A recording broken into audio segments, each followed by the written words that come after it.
Hello everyone, what is going on? It is Sunday night here in New York City. We're just going to be walking around a little bit in the city.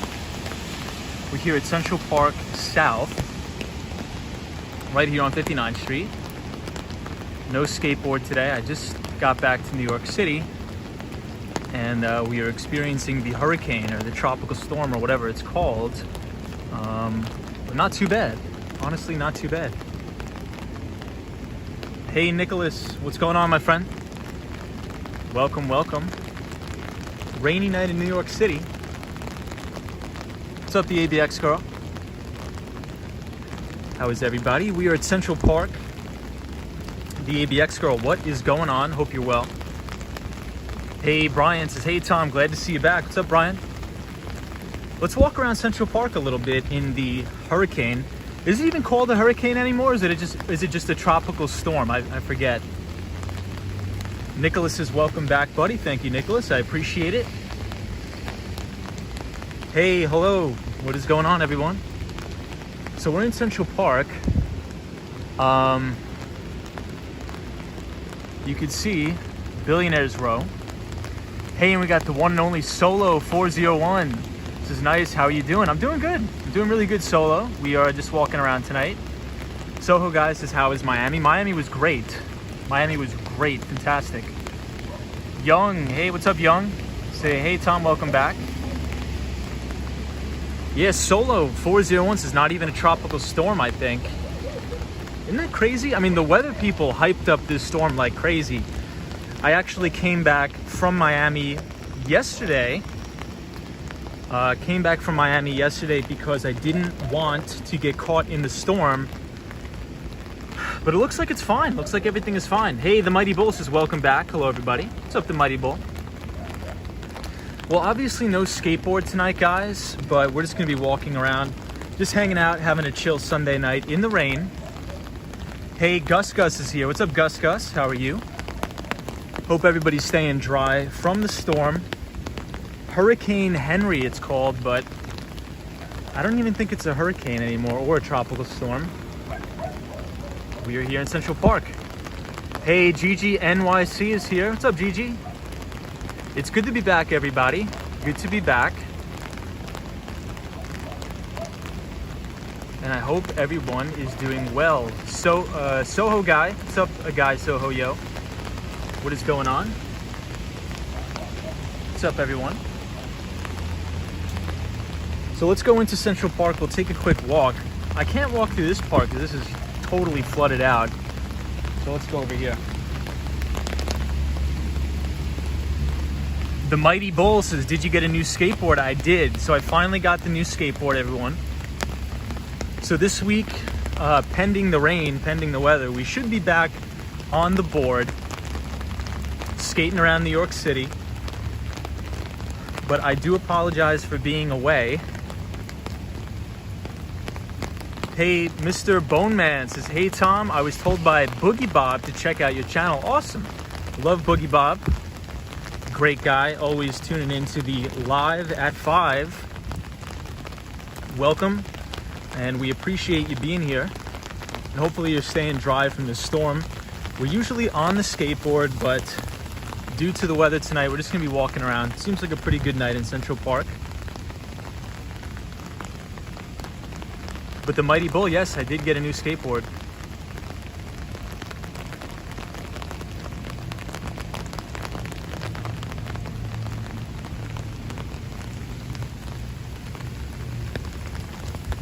Wow, the park is empty today. Completely empty.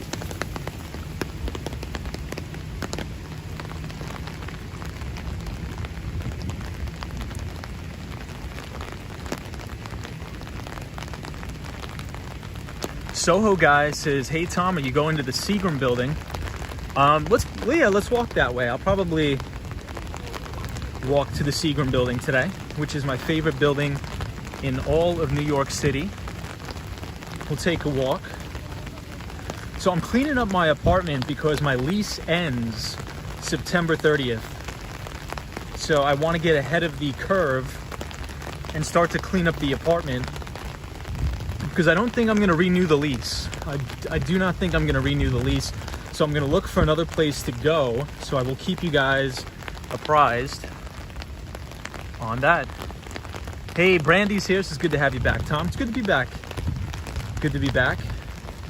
I just got back to New York City yesterday. So flight was only 2.5 hours. So the flight from Miami, Florida to New York City is only about 2.5 hours.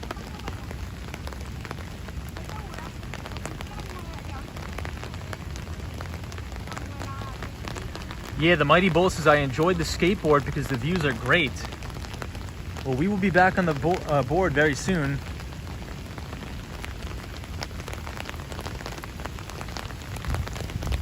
But it's sort of relaxing just to take a walk in the rain, just to hang out.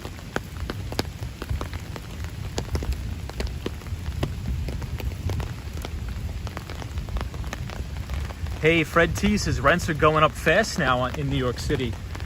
They are. So I was reading some articles in the Wall Street Journal, which has pretty much said that the rental market, for consumers, place to live, it's actually almost recovered 100%. So all the deals in New York City pretty much is by and large come and gone.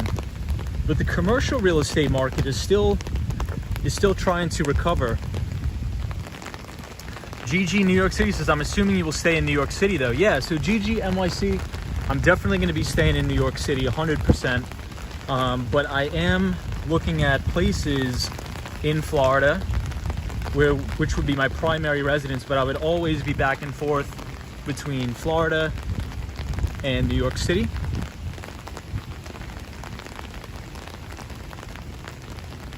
So we're overlooking the east side of Manhattan, the Upper East Side.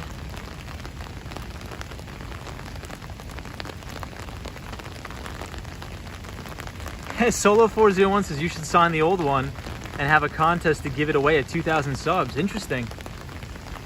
Maybe. I still have the old one. I still have my old one, so.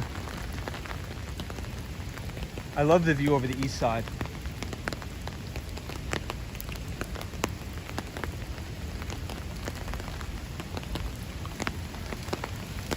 It's actually a beautiful day in Central Park. I noticed something about the city today. There was virtually nobody here. And that's because the media and the weather people, which I understand, they were hyping up this storm, that it was going to be a crazy, crazy storm. But thankfully, thank God it missed us, which is good. Nobody wants to have a major storm. So this is one of my favorite views in New York. Check it out.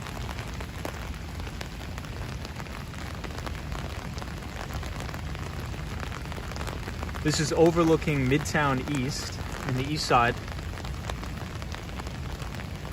Solo 401 says, got the park to yourself. Yes, we do.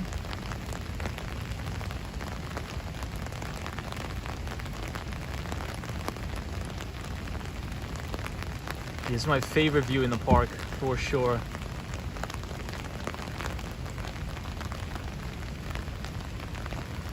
We are right at the Central Park bike path.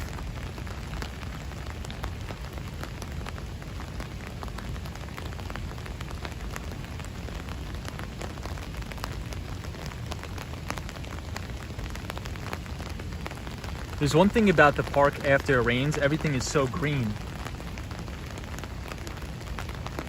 The vegetation just looks crazy green.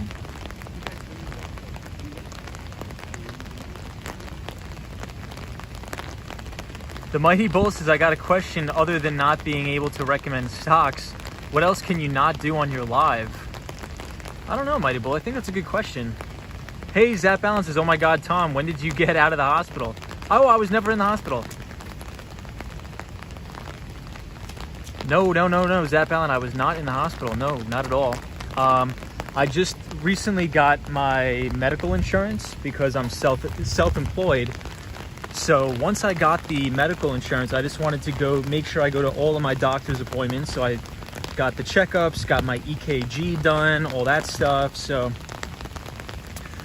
yeah, but we are good. I mean, thank God nothing is wrong. And I just need to take some time off and clean up some some stuff at work, but besides that, we are good. Yeah, and no COVID. No, I do not have COVID-19. Thank you God. Zap Allen says, I was concerned. I hadn't seen you online for a while. Crazy rumors. Yeah, no. So, I mean, thankfully, no, everything is fine. Everything is fine. Thank God. But the only thing is, so my lease is expiring in New York September 30th, which I'm still undecided, but most likely I'm not going to renew it. Most likely I'm not going to renew the lease. So my plan is to either purchase something in Miami, Florida, and get a smaller apartment or rent a room in Brooklyn, just so I could have a place to go back and forth between New York City and Florida. Hey, Papa Music says, you took the shot. Yes, Papa Music, or Propa Music. But we are in Central Park today, very rainy day due to the hurricane. Solo 401 says, it's been boring without your streams. I appreciate that, Solo 401. I'm glad you guys are enjoying the live streams. I enjoy talking to you guys as well.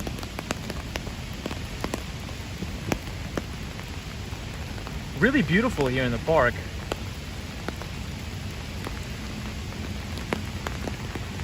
Just me in the rain.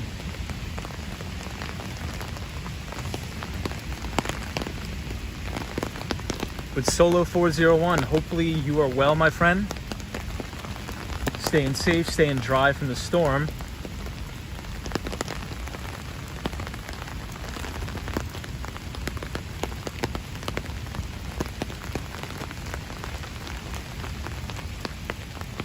So one thing I did notice about Southern Florida, it seems to be a lot more open than New York, if that makes sense. Even though New York is fully open, it just seems a little bit more open down there.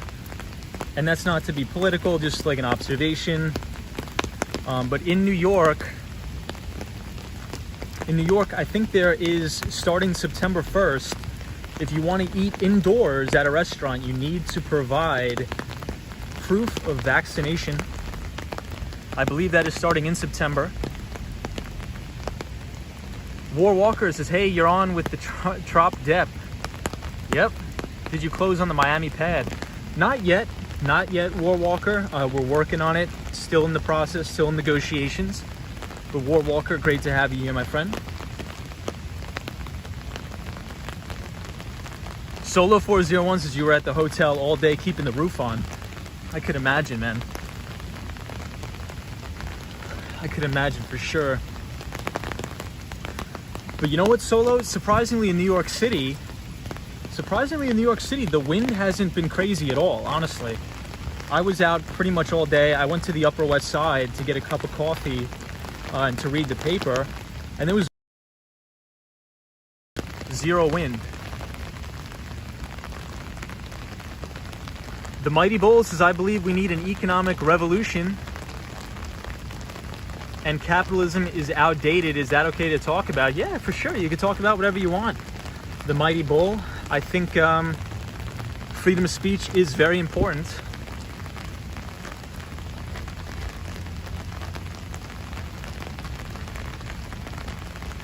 Propa Music says, vaccination situation is getting crazier. Yes, indeed they are.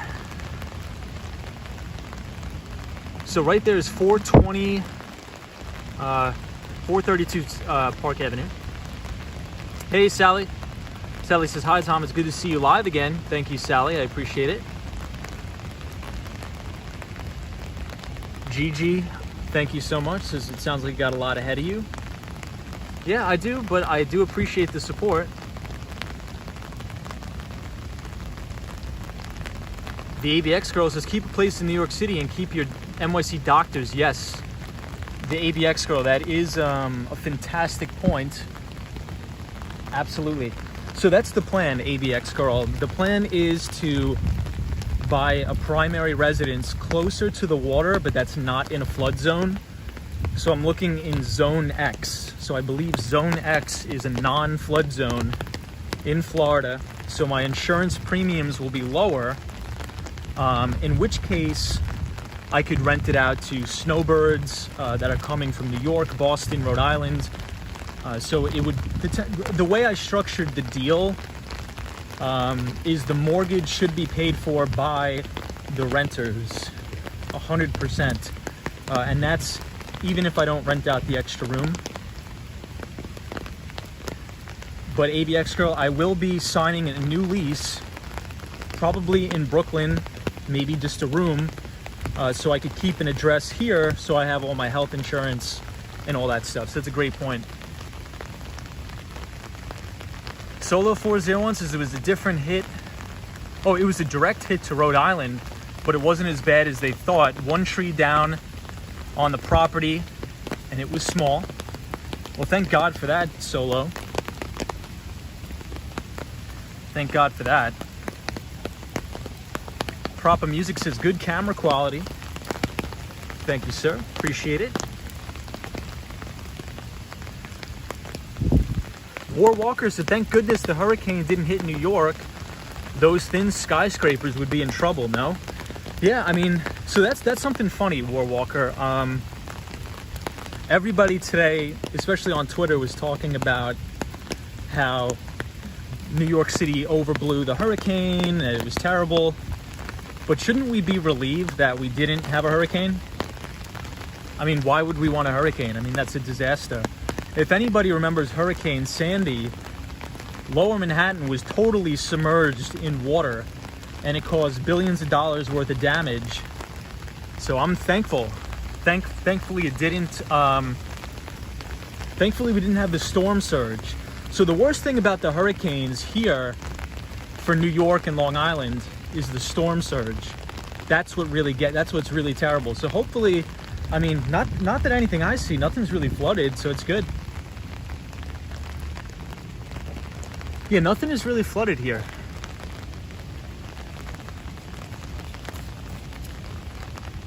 Solo 401 says, I'd watch a Miami live stream. Hey, Maria O, what's up? What's up, Maria O?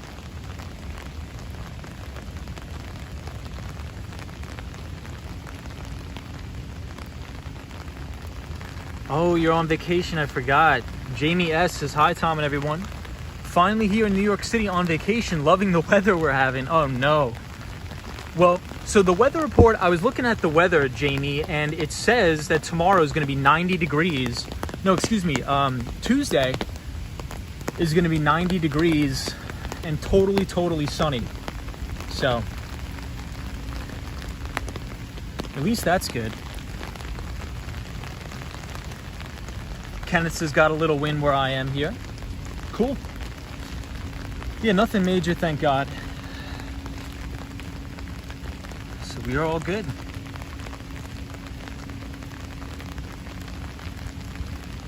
Okay, little flooding in the Bronx, but nothing major. That's good.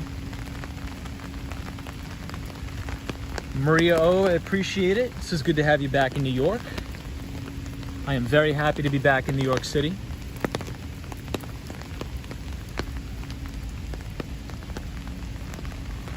Solo 401 says they called for a 3 to 5 foot storm surge. Thankfully, that didn't come to fruition. Absolutely. 5 foot storm surge is no good. No bueno. Kenneth said it blew my trampoline around like a joke. Yeah, you got to make sure you secure those things. Tie them down.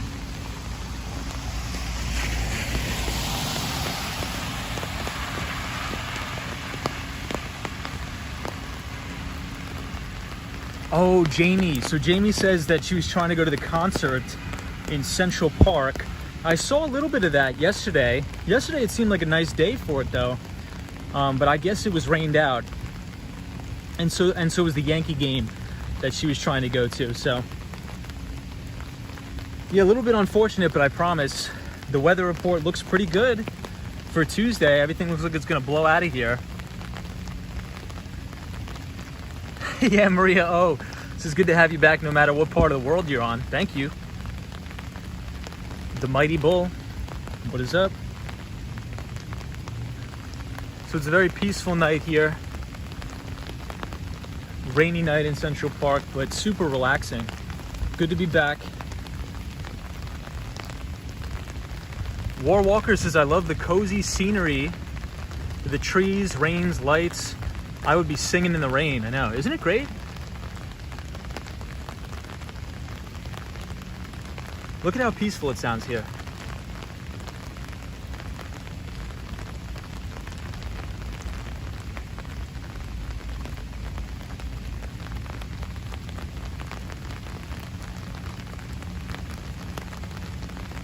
Solo 401, I saw that too, my friend. Fernando is in New York, is in Miami. Jamie S has agreed. Glad to have you back. Thank you. Yeah, War Walker, this is perfect sleeping weather. Absolutely. Oh, Sally, that's good. So Sally says she's going back to Rite Aid to get the second dose of the vaccine. Hope everything works out, Sally, and you don't get sick. So I heard that most people, the majority of people, actually feel sick after their second shot. But usually it only lasts 48 hours. So if you have any symptoms of the shot, it usually only lasts 48 hours, and then you should be good to go. So hopefully it's the same in your case, or hopefully nothing at all. Hopefully nothing at all.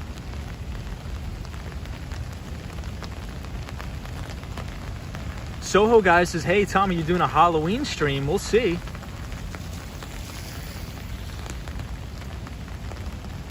Maria O says, you don't have to answer, but did the deal go through, Tom? So Maria, I'm still in negotiations with them. So here's essentially what happened. I put in an offer. They accepted, and we're doing all the inspections. The inspections turned out really good. So I did a 4-point inspection, a wind mitigation inspection, and a termite inspection.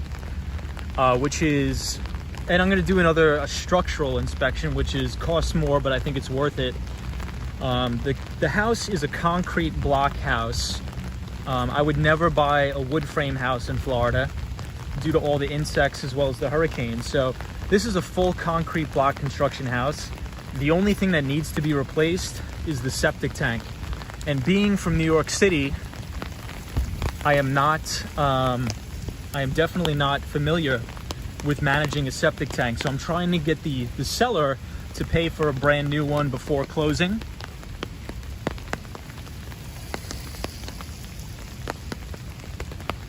Okay, Solo 401 says he had 0 effects for both doses. Got it. Which is good. That's good. Maria O says, I got sick with my second dose.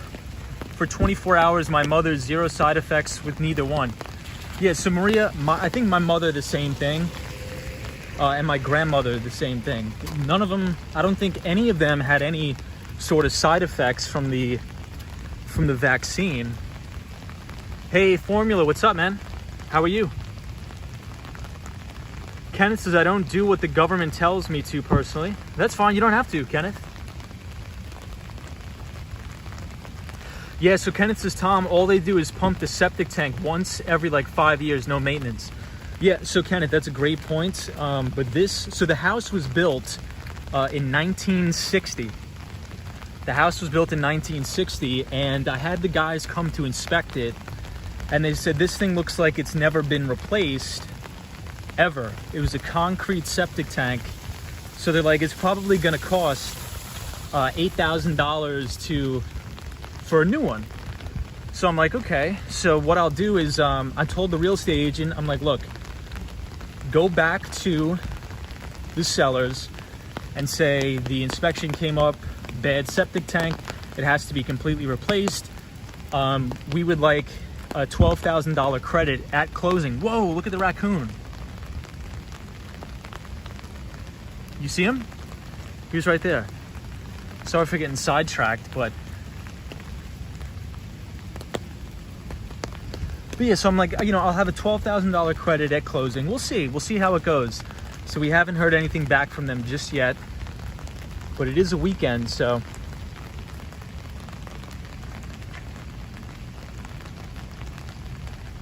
Maria O says, I have septic, but it's brand new home. I closed on December 31st. Well, congratulations, Maria. That's awesome. Hey, Sub Dublin says, is this Riverside Drive? No, this is Central Park. So we're right here in Central Park, just walking around. Beautiful night, even though it's raining. Very peaceful. Very relaxing. Formula, hope you're doing well, my friend.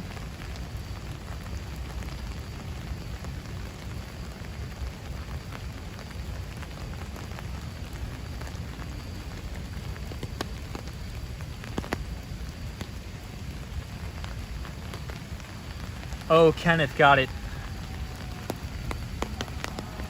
So you have them in, yeah, so a lot of places like more rural do have septic tanks, which is totally normal. It's no big deal.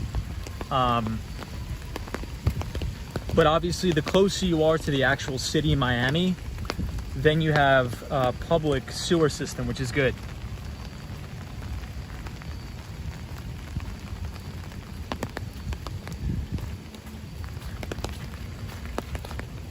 So Maria, what kind of property is it, if you don't mind me asking? Is it single family?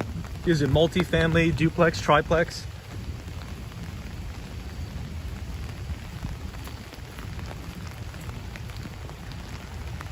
So this property is single family, but the way that the house is laid out, it has a separate entrance.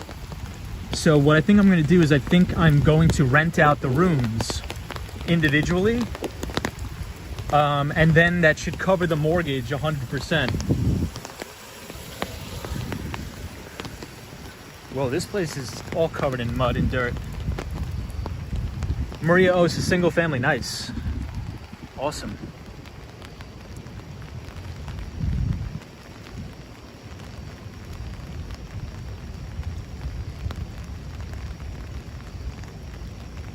Hey, Melanie Sam, what's going on? How are you?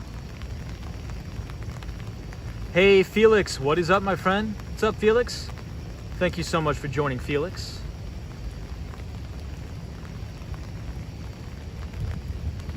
Zap Balance says, after my second shot, I honestly thought I was going to have a heart. No way, wow.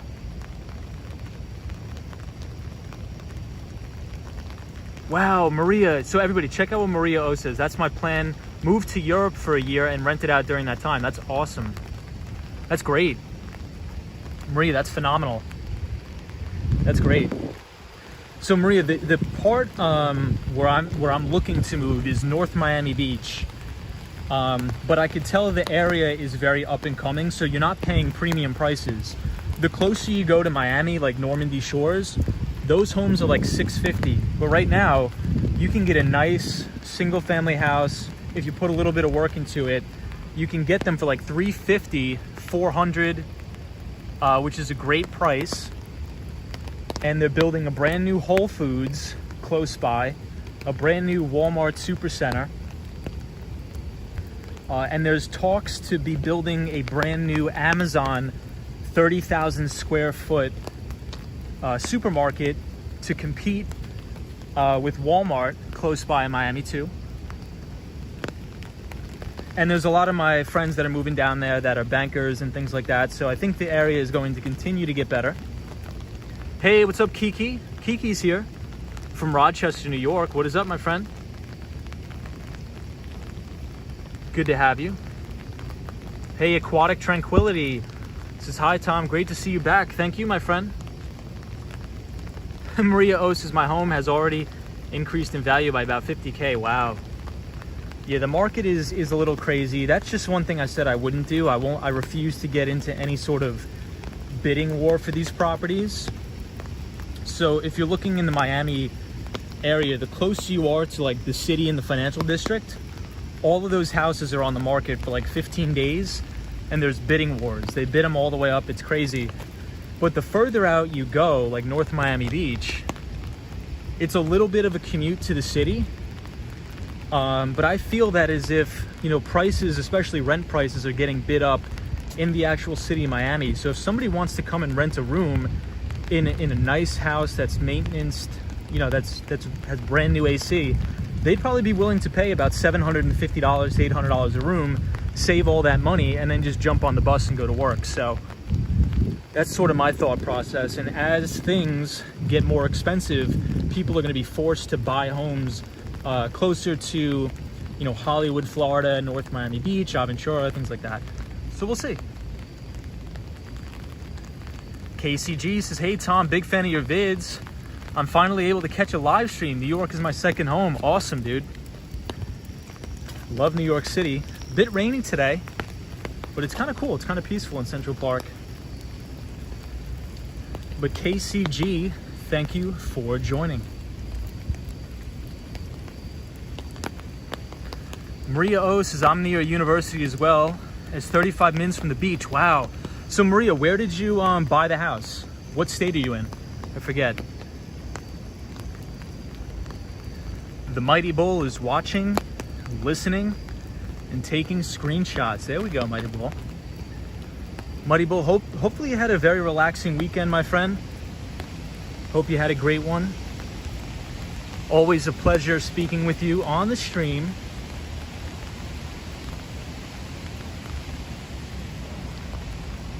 Wow. So I'm just trying to look for rats. I don't want one to run out in front of me. I'm sorry. Okay, this is a little bit flooded, so we're gonna have to make the jump. But here's the trick. You can't jump into the mud because then you'll fall backwards and crack your head open. And we don't want to do that. No cracked heads. No cracked heads on the Wall Street Skate Bro stream, please.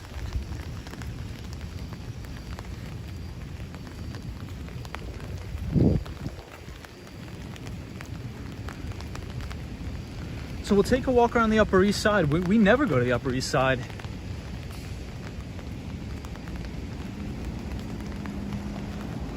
So here we are at 5th Avenue. Oh, Maria O's in Tampa, Florida. Nice. The Mighty Bull says I did, thank you. Maria O says, yes, you're correct.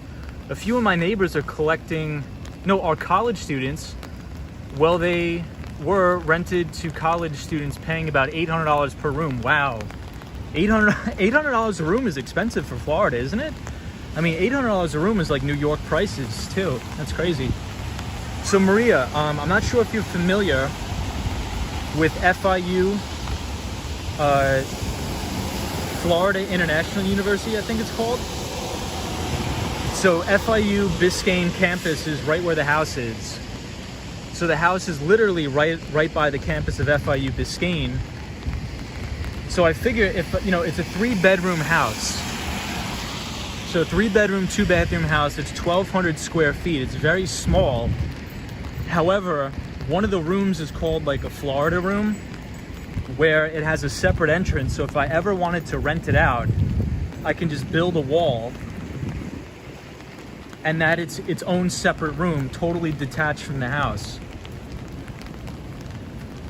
So Maria, what I'm thinking about, even if I can rent out every single room for like $700, like that is going to clear the whole mortgage payment. And then anytime I need to go down to Florida, I could just be back and forth between New York and Miami. And the flight is only 2.5 hours, by the way. So pretty good. Pretty good for sure. So we're here on the Upper East Side.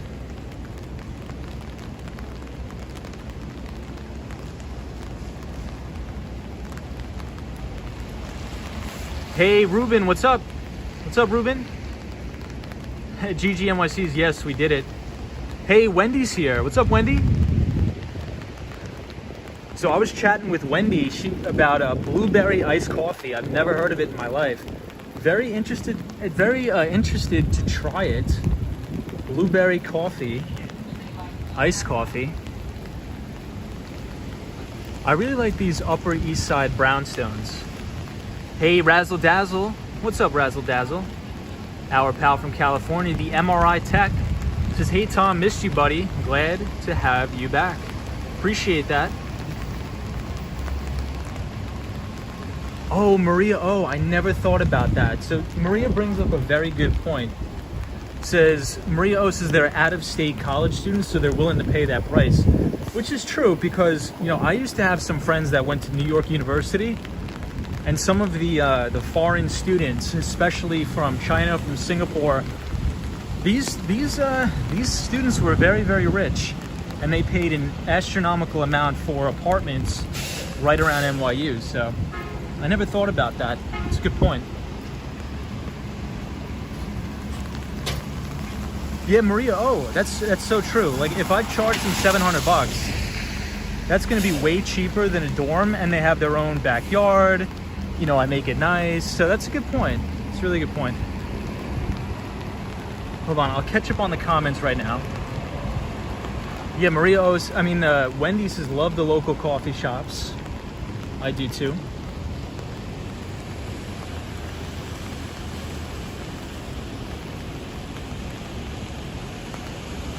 Solo 401 says glad you're back. Tired of Times Square, especially being staying there at 18 days. Nice, Solo. Hey, William. What's up, William? Says good evening, New York City. Can you send some of that rain to California? We need a bed. Dude, I hope so.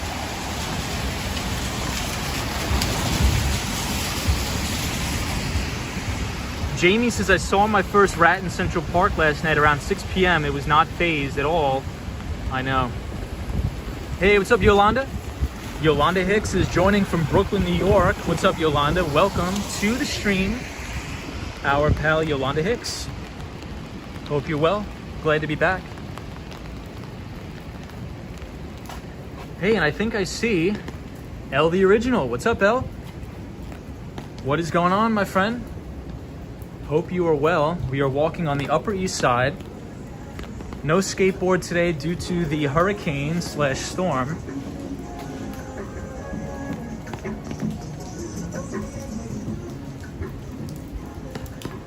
But Ruben, what is up, my friend? Long time no see, Ruben. Good to talk to you again, my friend.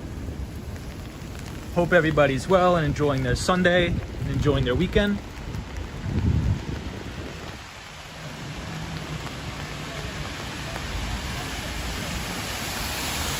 Thank you, Yolanda. I appreciate that. Hey, Bugs. What's up, Bugs? What's going on? I'm glad to be back, too. Very glad to be back.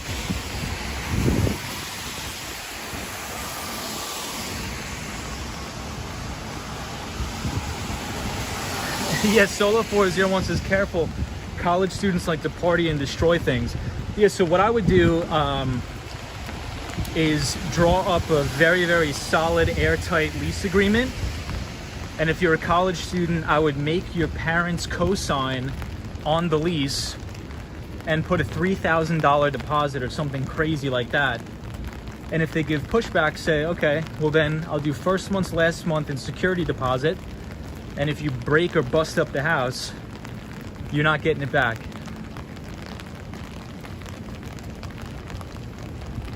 But Solo 401, great observation. You have to be very careful who you rent to. If you're a landlord, you need to do your due diligence. You need to background check everybody.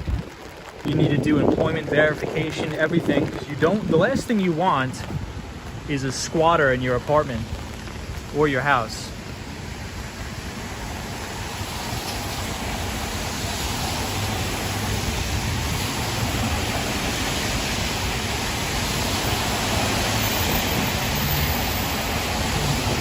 Hey, Karen Alcatraz. Hey, Tom, how are you? What neighborhood are you in today? We are on the Upper East Side of Manhattan. Just walking around in the snowstorm. Yep, Maria O says, not in the snowstorm, the hurricane. Oh my God, please not snow.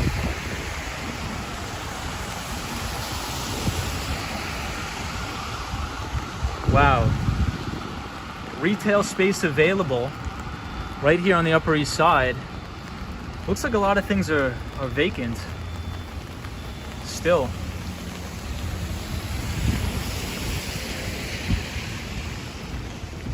And this one too.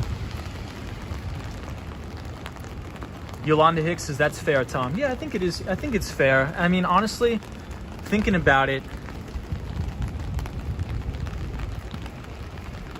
Oh, Solo 401 says, I do maintenance in a hotel. People rarely take care of others' property.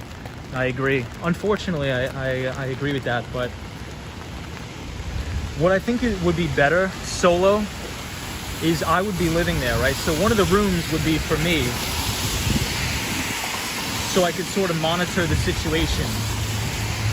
So I would live in one room and I would rent out the others. So, you know, no drinking, no drugs, no partying, nothing.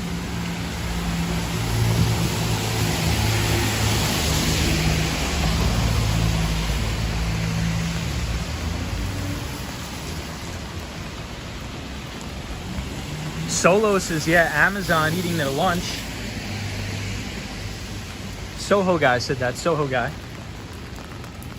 What do you think about these suits? I'm not really a big fan, to be honest. I'm not a big fan of the style. Hey, MD is here. What's up, MD? It says, snowing in Colorado. Light dusting of the caps 2 days ago. Wow. So it's already snowing in Colorado? Well, I guess it snows in the higher elevation, I guess. Wendy says you work in a hotel also.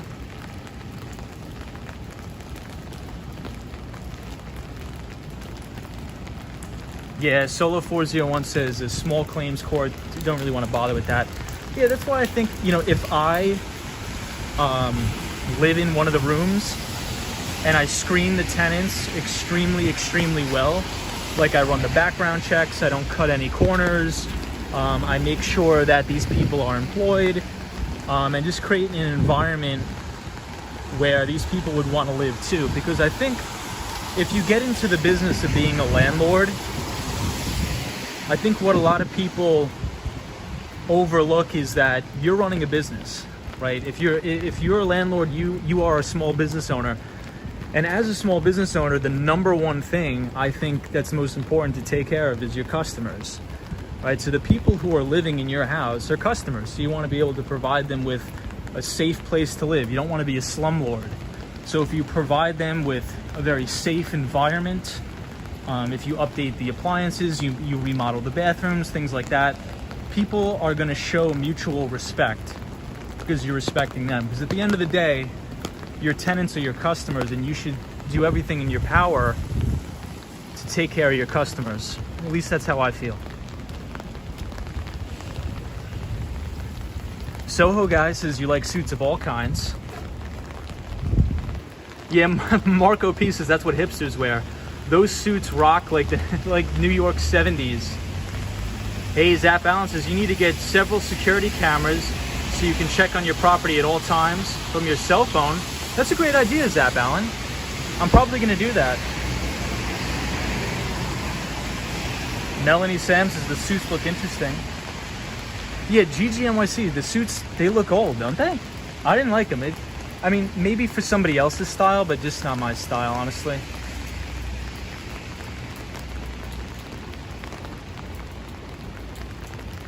So we're here on the Upper East Side.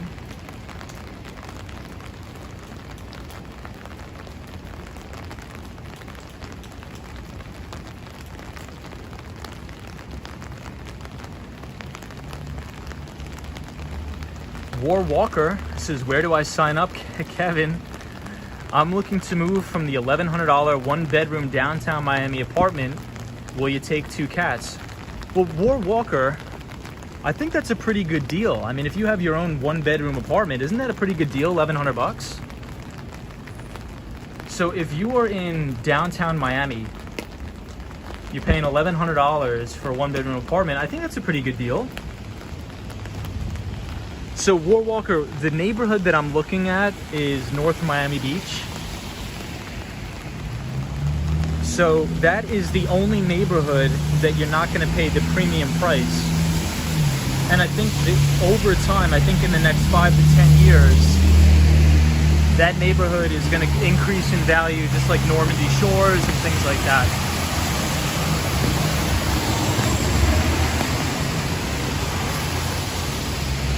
Whoa, look at this.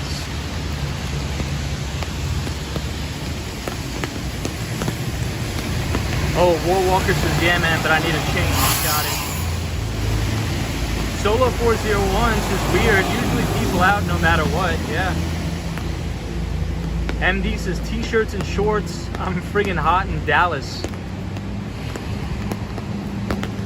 Soho guy says, what do you think of the Tesla robot? We're going to talk about that this week. I'm very, very excited for that. Look at this. This is like a flamingo bike. So War Walker, since you're from Miami, do you know a lot of people that stay with roommates to save on rent? Like, do you know people that are willing to pay, let's say $700 for a room in a one-bedroom house? They have a backyard, you know, they have their own bathroom. I think people would be willing to do that to save a little bit of money. You know, that's what I did when I was younger in New York. I'm like, I'm just gonna pay $800 a month so I could save some money and then one day buy my own place.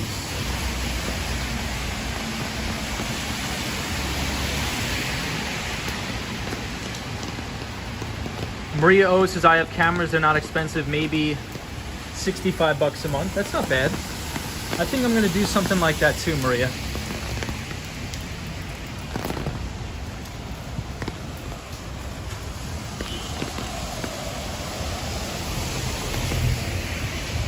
So here's another vacant place here for lease. The Upper West Side has a lot of openings.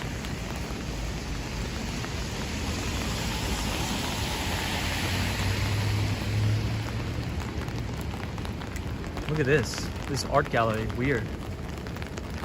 Yeah, War Walker says it's a nightmare with roommates, especially in Miami. Yeah, that's what a lot of people say. A lot of people don't even like to have roommates in New York, but I think when you're younger and if you sacrifice a lot, it's better. Yeah, there's a lot of crazies here in New York City too. A lot of crazies.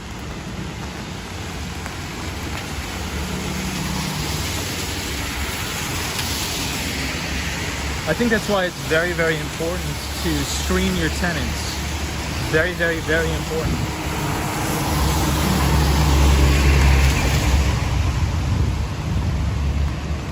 Hey, the Austin Tennis says, how's it going? What's up, Austin Tennis?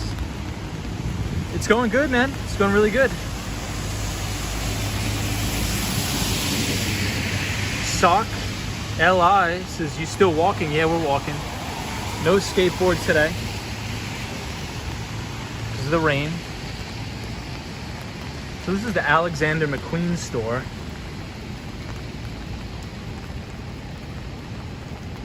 Yeah, the Mighty Bull says, that a man with a bull head? It looked like it.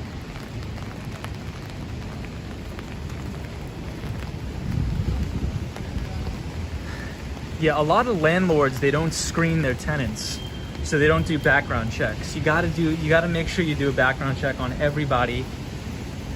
Everybody.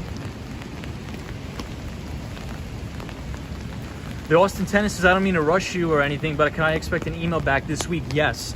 I thought I actually emailed you back already. I could be mistaken, but I thought I sent you a very, very lengthy email back in relation to software sales already.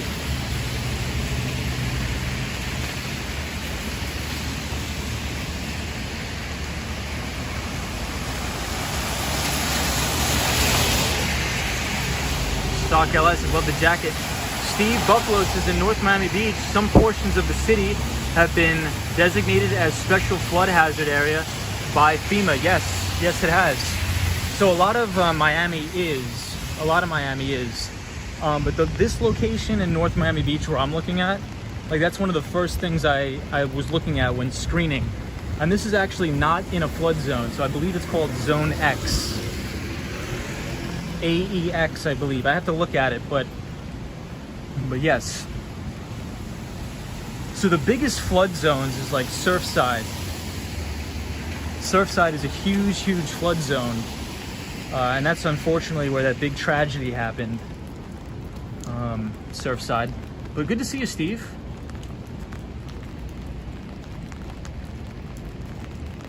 This store is really, really bright.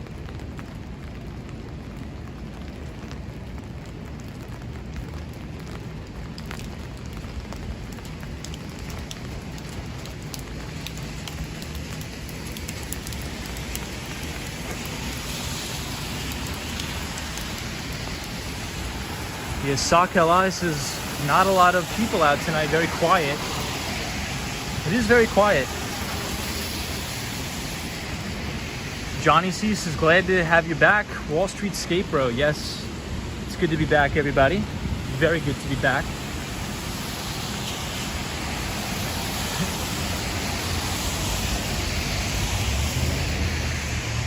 So a big problem right now. So Steve brought up a good point about the flood zones. So there's a really, really big problem right now, especially on Long Island, just like Miami, where especially places in like Oceanside, South Shore, Long Island, they're all in these flood zones. So if you ever want to sell your house, the buyer has to raise the house, and that can cost like $50,000 to $100,000 just to raise the house. So they literally put these houses on stilts because after Hurricane Sandy, you know, the insurance companies took a massive, massive, massive hit because all of those homes in South Shore, Long Island, Long Beach, Oceanside, Island Park, they all got hammered by Hurricane Sandy with the storm surge.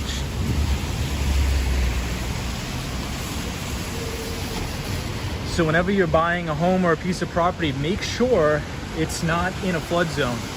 You got to make sure it's in the least possible or least possibility for a flood. And you can look at all that by going to whatever town that you're buying in, right? Let's say if you're buying Massapequa, North Miami Beach, or wherever you're buying, it's all publicly available city information and local government information. And it's called like the zoning. So you can look at your flood zone and it'll actually give you an annualized percentage of over the next 10 years, what is the percentage of this home flooding due to a natural disaster? And it'll actually give you that percent. So if you're in a big flood zone, you could expect to pay a huge, huge insurance premium.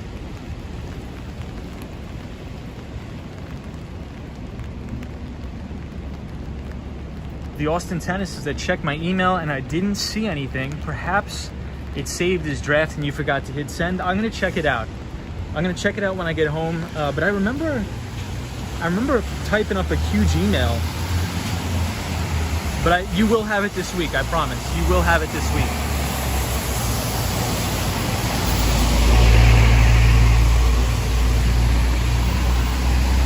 So here's another vacant place.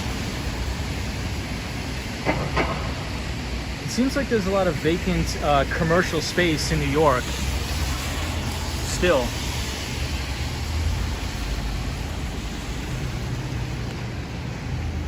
So I was reading a very interesting article in the Wall Street Journal today, and it was about commercial real estate in New York City. And a lot of major companies like JP Morgan Chase, which I believe one of their main offices is 4 New York Plaza. They're actually putting 700,000 square feet of space, of office space on the sublet market. So the commercial real estate market started to recover in New York City, and then right now it's almost all the way back down to pandemic lows. And the reason for that, it's a little bit weird. So people who have older offices right now, those companies are actually trying to sublet those leases and get into another lease in a nicer building. So for example, that one Vanderbilt building is 90% occupied already, and the place hasn't even opened yet. So a lot of these businesses, in order to lure their employees back to work, what they want to do is move into a newer, more updated and more renovated office building where it has better amenities to sort of entice their employees to come back to work. So the market for brand new buildings is actually doing very, very well. It's older buildings that are not doing very well right now. Hey, Rob H says, Tom, good to see you back. Good to see you too, Rob. What's going on?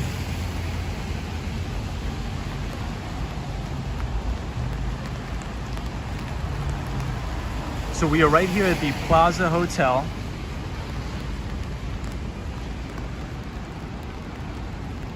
Overlooking Billionaires Row.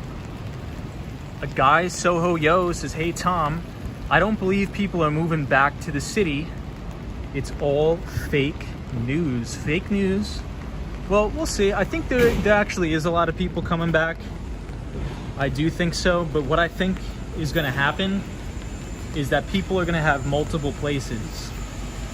So a lot of my friends who work in banking or tech, their companies are actually allowing them to pick 1 month out of the year, and they're allowed to work from anywhere in the world as a sort of retention bonus. So if you work at one of these big investment banks, if you look at your contract now, they probably updated it to say that you can work from anywhere in the world 1 month out of the year, which I think is pretty good. Hey, what's up, Jessica? The Austin Tennis says, are you a Cardano ADA fan? Yes, but we will talk about that in another stream because that's a whole other bucket in itself for sure. Hey, EBITDA, read the book, says Wall Street skate bro, hope all is well. Everyone I knew in the city dipped to the Hamptons. I know, yeah. Yep. Hey, Jessica. What's up, Jessica Santiago? But EBITDA, hope you're well, my friend. Hope you're well. Back from Miami, back in the city. It's good to be back. Hey, In America 3's here. What's up, In America 3? Says, I would rather work from home. I think a lot of people would. But a lot of businesses are making their employees come back to the office.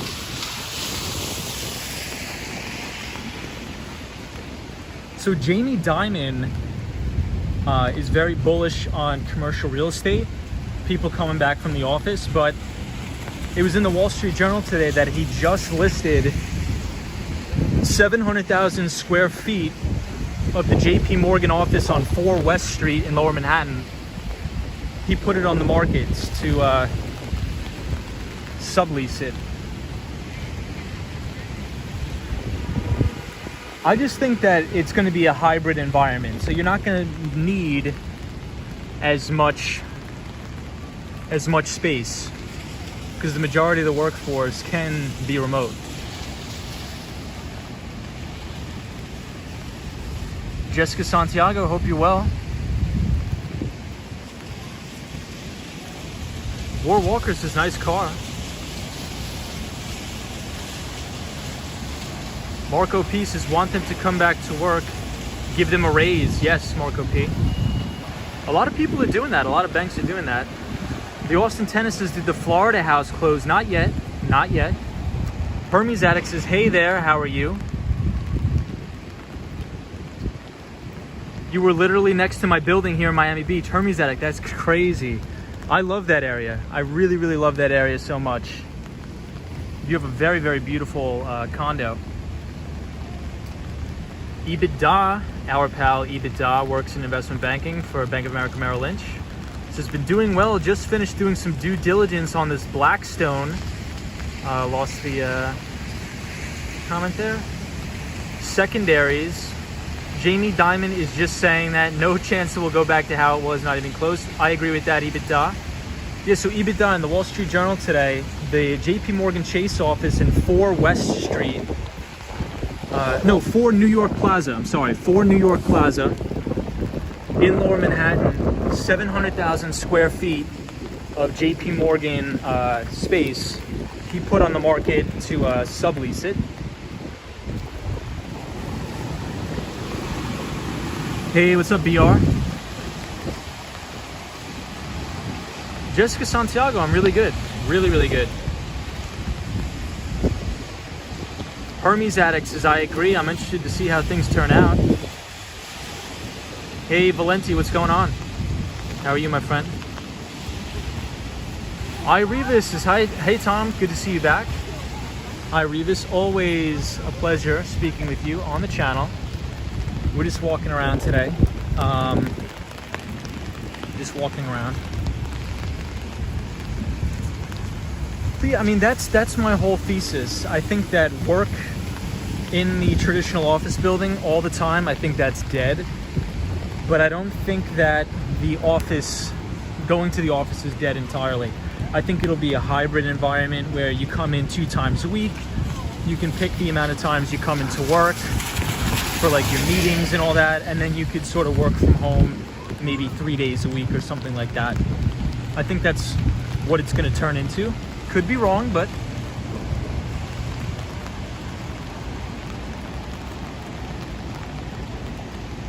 hey, DJ's here. What's up, DJ? What's up, Chris? This is Hola Tom. Hope you're well. What's up, Chris? EBITDA says, I bet he did. Probably because all those employees are staying in Miami and their MDs are in Aruba, the Hamptons. Yep, absolutely, EBITDA. You all right, my friend? You are 100% right. Oh, Jessica said some parts of Rhode Island are flooded. Oh no. Jessica says it's flooded in some parts of the Bronx as well. In America 3 says that is what I've been doing 2 days of the week at the office. Got it. Yeah, and I think that's going to increase work-life balance for a lot of these employees. 2 days a week, you're in the office, you're doing all your meetings, and then the rest of the time, you could work from home, which I think is going to, I think it's going to have a big bull run in short-term rentals. Because people, even just the behavior that I do, I would stay in an Airbnb maybe for 2 days, hop to the next city, stay in another Airbnb, very quick, very easy. And a lot of these investment banks and big tech firms that a lot of my buddies work at, they're actually saying that 1 month out of the year, they're allowed to pick anywhere in the world and work from there for 1 month out of the year.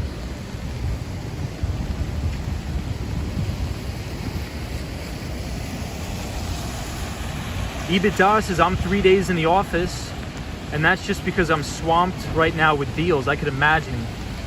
EBITDA, I could imagine, man. Don't work too hard. Hopefully you're doing well.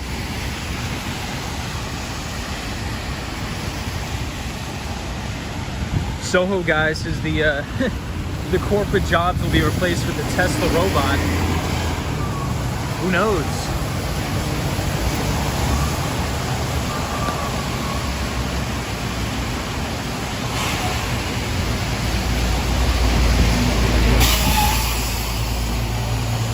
Yeah, EBITDA, I think Jeffries is doing that. I think Jeffries is doing the one of my buddies works at Jeffries, and he said they're allowing their employees once a month, or 1 month out of the year, they're allowed to work anywhere. Hey, Chris Mills has started a new gig, 100% in the office, but that's okay. I actually personally like going to the office. Hey, what's up, Susanna?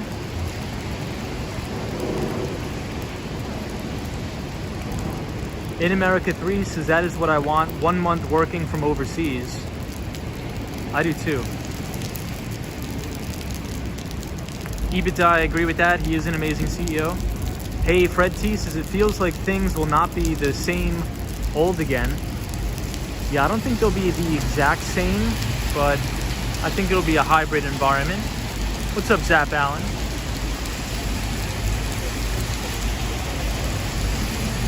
Zap Allen says that's what I do, just 1 day a week in the office, and the rest of the time I could work from home. That's great.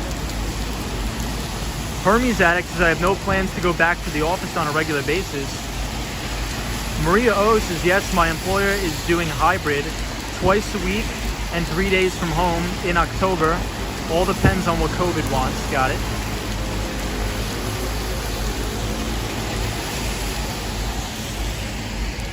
War Walker says I hated going to the office. Thank goodness I can work from the crib now. Dude, I know. Not for nothing. Working from home, at least for me, was it was nice, but it got old. If you're in a sales job where you're customer facing and you're trying to get deals done and closing stuff, it's good. Like talking to people over Zoom, it's just not the same in my opinion. But I think, so my opinion is a lot of back office people, will probably be work remote more so than like the front office. I mean, if you think about it, people in HR, you should just be able to work from home every single day of the year. But if you're client facing, you know, you're in the office, you're structuring your deals, you're meeting clients, taking them out to dinner. So who knows?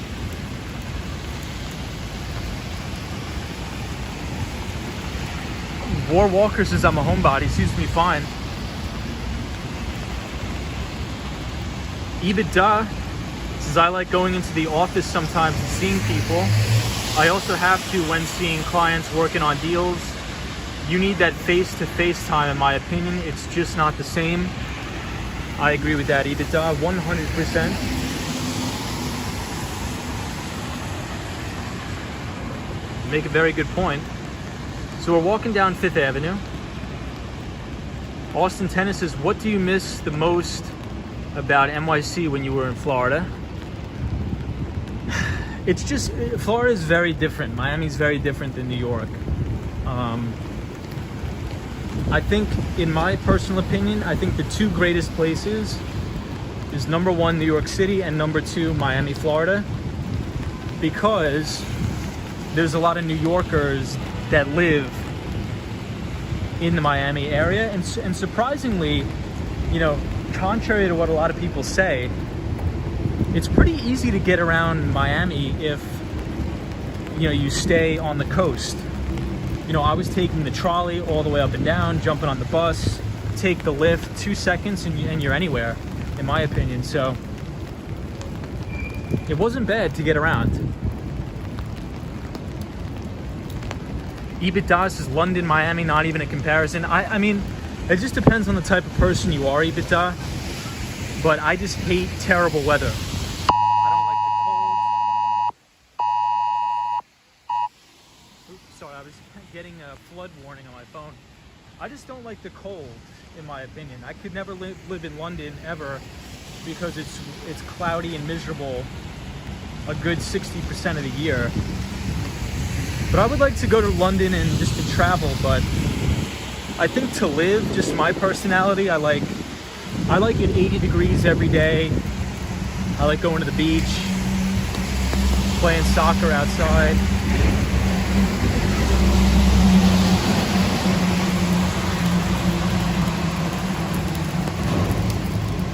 Scared the baloney out of me.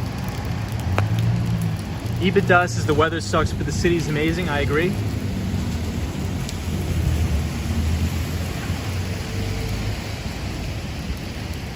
The Austin Tennis says, how did you survive New York winters all your life? I mean, barely. But I would just prefer it just hot, in my opinion. So I think this climate where we're in, where everything is going to be hybrid environment, and just the location, geographic-wise, Miami's very, very easy to get back to New York City. 2.5 hours and I'm back in the city. So if I have to jump on a plane to see a client or something, I just buy a ticket, 2.5 hours, and I'm back. Looks like the hurricane blew over this thing here.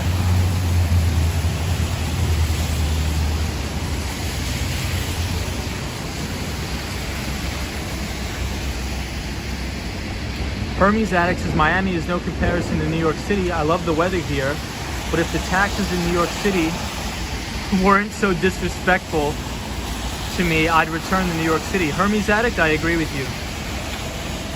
EBITDA says, or they have saltwater contamination with drinking water on top of, yeah, that's true.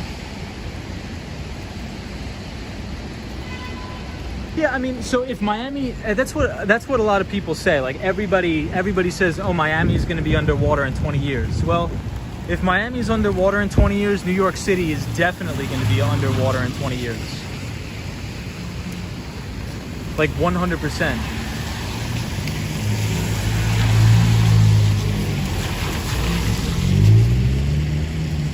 Hey, what's up, Gerald Lee? Hope you're well, my friend. Says, hey, Wall Street Skate Bro, good to have you back. Appreciate that, Gerald. Rob H says, what the tax rate for New York and New York City? So I'll tell you right now. So in the tax bracket I'm in, my New York State income tax is almost 7%. It's like 6.87%.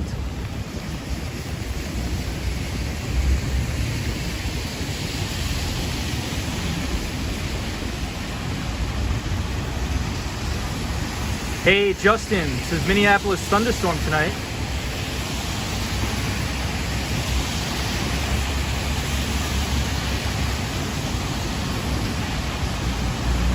I love that church, says DJ. What's up, Justin? You? What's going on?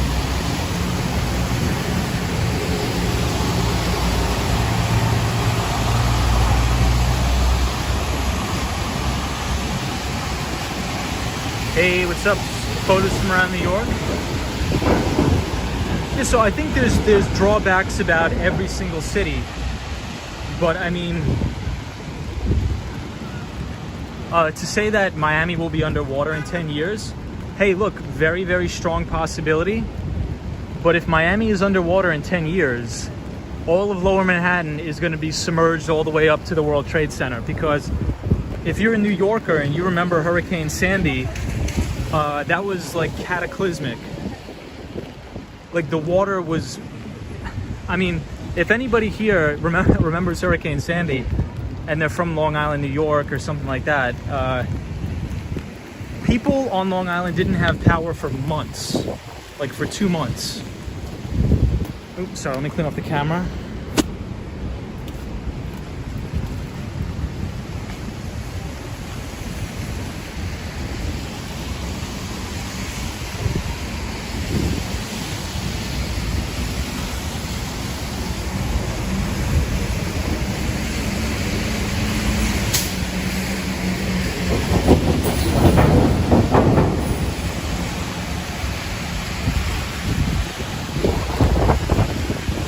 Wow, it's getting windy now. Hey, what's up, Sierra friend? Says, hey Tom, good to see you back to streaming.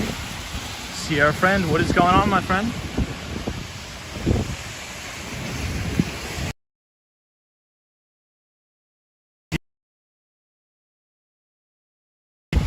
Yeah, it was nuts. It was.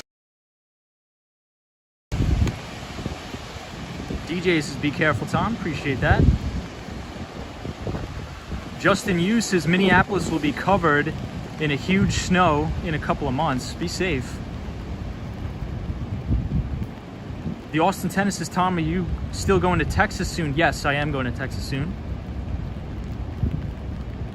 Soho guys says Miami isn't going to be underwater. That's what the elites tell commoners, and they believe it, Tom. Ooh, conspiracy. Let's see. Let's see. GGNYC says half of Manhattan lost power. Yeah, Yolanda Hicks is parts of New Jersey as well.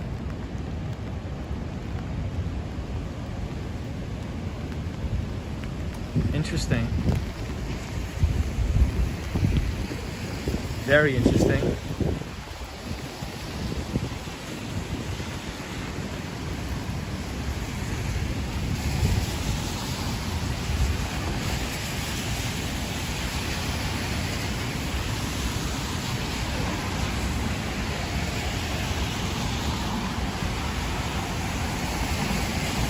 So the one thing I think about a lot,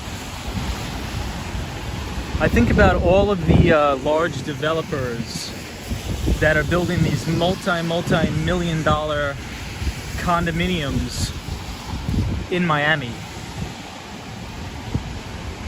So if you really believe the narrative that all of Miami is going to be submerged in water in the next 20 years, well, who's backing the loans then? Why would a bank ever give these developers the loan if they don't expect a return on their investment? That's just the only thing I think about. So why make the loan, right? Why would these banks make the loans for these multi-billion-dollar development projects in Miami, in places like Texas that are on the coast, or even Tampa that are on the Gulf, and even in Lower Manhattan, if they think that, if they really think that everything's going to be underwater? I don't think all of these developers are willing to lose their money. I don't know. Just my opinion. Solo 401 says insurance will pay them off. Well, the thing that's funny about Florida is that almost no insurance companies like are willing to give you a policy there.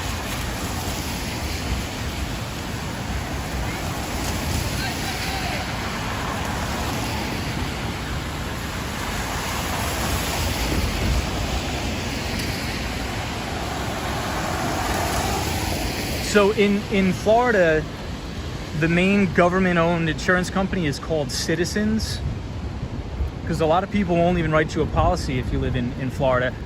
Even parts of Louisiana too.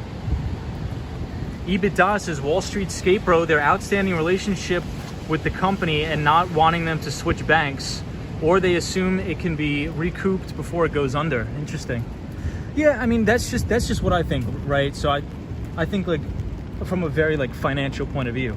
So if everybody really, really believes, and if all these really smart people really, truly believe that, you know, places like Miami, places like New York City are really going to be submerged in water, like totally, in 10 years, then I don't think any developer would be developing any new buildings here. Like, it's just throwing money at the wind. I don't know. I could be wrong. I have no idea about it. But I think that's just the risk you take for a living. Who knows? I mean, you could live in California and have your house burned down once every 5 years, which is terrible. So, I mean, no matter where you are, I think there's risks. I don't know.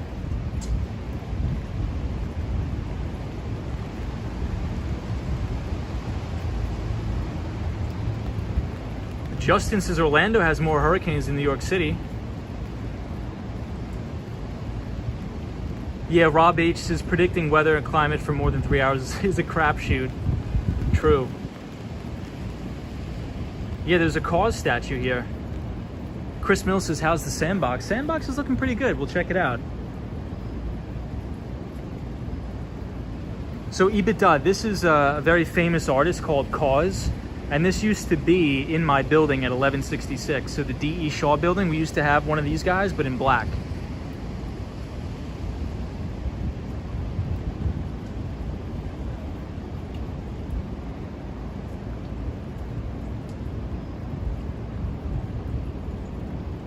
Soho guy says Obama doesn't believe his own words after he bought a place in Martha's Vineyard. Oh, geez. Yeah, GGNYC says, regardless of what happens, can't stop living life to the fullest. I agree.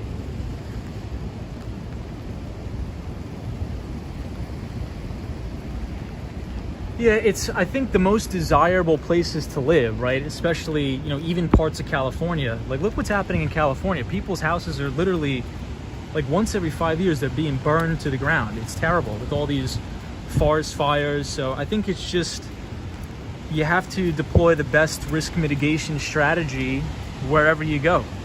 So whether it's New York, you know, anywhere. New York, and there's another global pandemic. Like, who could have predicted a global pandemic, right? Look what that did to property values and real estate values here. It's probably going to change it forever. I'm not saying it's never going to recover. I think it will, but I think there's just drawdowns everywhere you go. Solo 401 says most don't even realize we're in the tail end of an ice age still.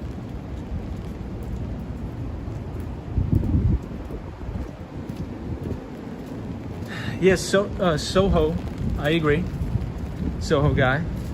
Yeah, there's been found that people, it's so dry in California that people are lighting these fires with just a cigarette butt or anything. It's crazy. EBITDA says the movie Contagion is way too accurate and scary. I know.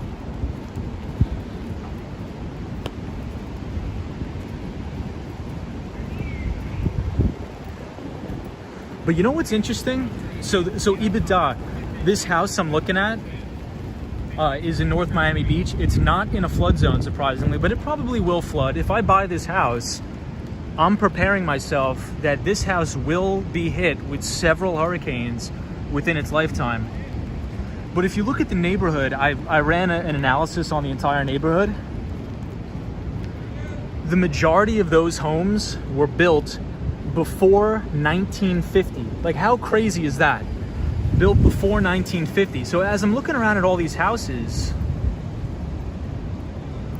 they still are old, right? So it's a very old Cuban and Haitian community, very, very quiet community.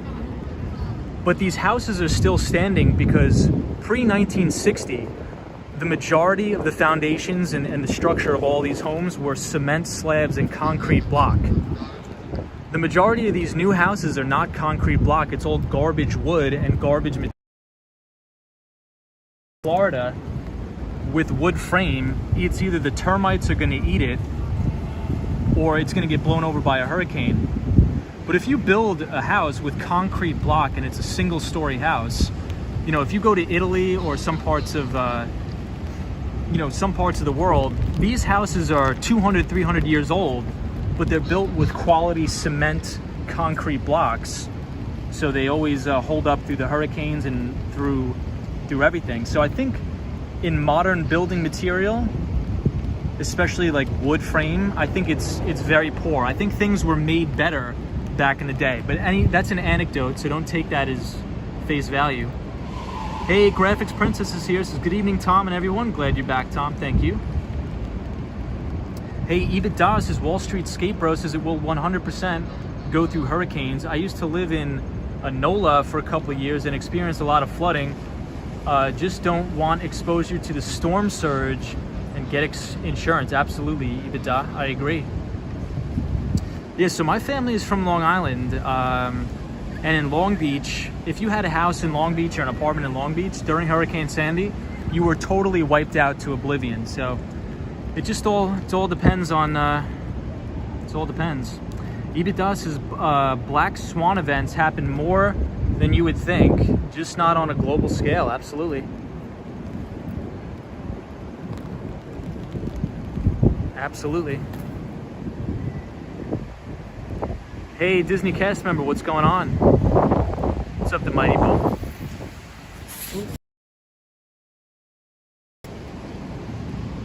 Yeah, COVID was a black swan event. Hermes Addict says, I've been told by many folks that hurricanes rarely hit Miami Beach. Interesting. Yeah, the water table in Florida is high. Hey, what's up, Cosmo? What is going on? Yeah, I can't stop looking at this thing. This thing is pretty cool. Cosmo Scary says, how you doing, Tom? We missed you. I appreciate that, Cosmo. Missed you as well, my friend. I'm doing pretty good. Yeah, EBITDA says the Peter Lynch book is a good read, Nightbot. Absolutely. So speaking of Black Swan events, EBITDA, so every Sunday, usually every Sunday night, I do my a look ahead. So I go through all of my analysis, all the stocks I'm looking at, and I've found something quite alarming. And I'm not an alarmist. I've been pretty much a bull in the stock market for a long time. But something concerning that hasn't really happened since 1987. I'm not sure if many people are familiar with what happened to the stock market during 1987, but Black Monday, the stock market crash, a record number of stocks are below their 50-day moving average and that are making 52-week lows. So you're seeing a divergence between the main indices, so the NASDAQ, the S&P 500, and the Dow Jones Industrial Average.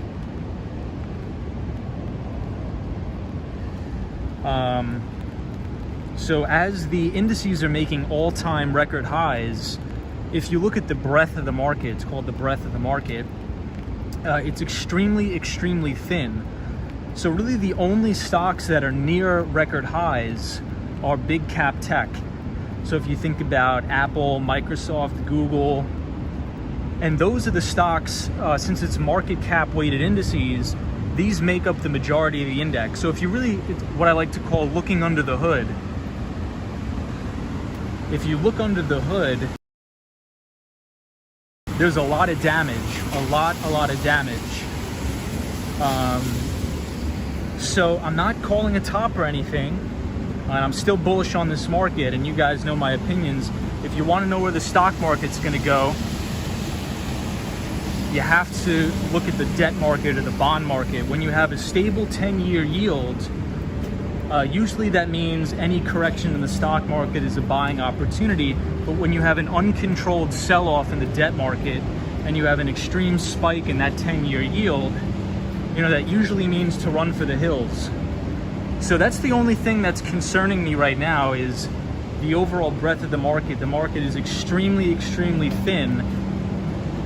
So you have a divergence between the indices, the NASDAQ, the S&P 500, and the Dow Jones, that are crushing out all-time record highs pretty much every day in succession. But if you look under the hood, there's the majority of the stocks are actually below their 50. Something to watch out for. Gerald Lee, this is the Showtime series Black Monday is about to crash. What's up, Gerald Lee? Disney hurricanes, if my memories serves. Interesting. Miami gets every hurricane going. They are used to it and have prepped down to a science. Yeah, that is true. William Creech, good evening, everybody. What's up, William? Army's at it, got it. Yeah, I don't really know anything about like fashion, but thank you so much, EBITDA. I appreciate that. So, Army's addict, appreciate that. Thank you. So far, I've had more hurricane issues living in New York City versus Miami Beach. Well, let's not jinx it. I mean, I hope that there's no natural disasters anywhere. It's a tragedy for people. But Cosmo Scary, hopefully you're doing well. What's up, Kiki? Hey, DJ. EBITDA says, yeah, they are so heavily weighted, which is why a lot of the time when the market moves, it is just the quants selling their high liquidity, high PE multiple stocks. I agree with what you were saying. Absolutely, EBITDA. Yep. And another thing that's concerning is institutions need liquidity, right? So one of my really good friends, Jim Ropel, he runs Ropel Capital Management, very small hedge fund. He runs about $150 million. One of the main things, he used to work at JP Morgan. He used to work at Morgan Stanley. But one of the things he always tells me, he's like, when you're running, probably once you get over $70 million, the market starts to notice that you're there. And what that means is, if anybody knows like the term liquidity, it's how easy you can really get in and out of positions. So these big institutions, they need specific criteria to really move undetected from the market. I mean, if you have a small company with a $20 billion market cap, there's not really much. I mean, if an institution wants to buy $250 million worth of stock on the open, that it's going to send the stock through the roof. So they look for good companies that have massive market caps and huge liquidity. Institutions need stocks that trade. If it's a very illiquid stock, they're going to move the market around. So that's why all of these institutions are very weighted towards, your Googles or your Alphabets, Apple, because these companies have pretty much everything. It's called like the magic elixir, as my friend says. It has all the earnings growth you need. It has all the free cash flow, all the return on equity you need with the liquidity. So those are the names institutions tend to pile in. Hey, Swing Boxes is here. What's up, Swing Boxes? Hope you're well. It's good to be back in New York, guys. The 45 boxes, what's going on? Hey, Ryan Rides, what's up? The 45 boxes is high from the UK. What is going on? Hermes Addicts is, it's what I assumed, but I'm hearing not all parts of Florida are equal. What's up, Ryan Rides?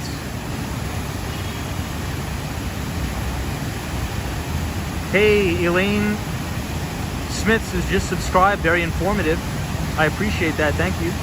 Hey, Daniel G says, good evening, Tom. Nice to have you back. Daniel G is our pal from Buenos Aires, Argentina. What is going on? Yeah, it's a great night. Great hurricane night.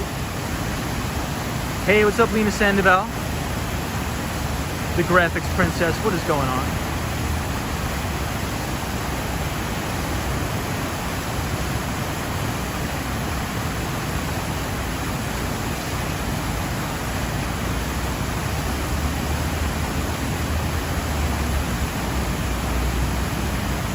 Lena Sandoval says, hello, Tom and everyone. I hope you're doing well. Thank you.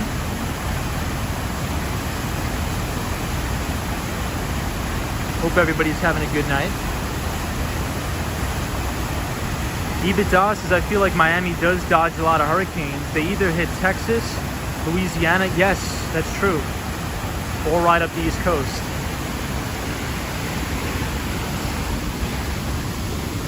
Yeah, Ibida, I think the one place where I would be very afraid to buy property is probably Louisiana after Hurricane Katrina. Like, that literally left a mark on me. That scared the hell out of me. Hey, Kevin's here. What's up, Kevin? Kevin, long time no see, pal. Hope you're well. Hope you're enjoying the weekend.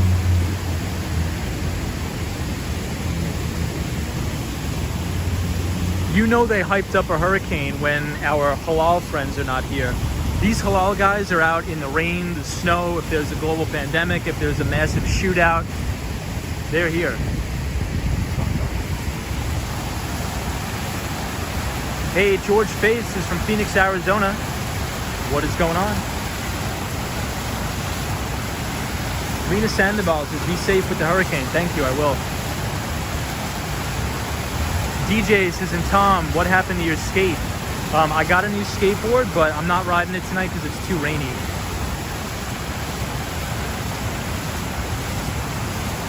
GGNYC says, I love the fountain. Indeed.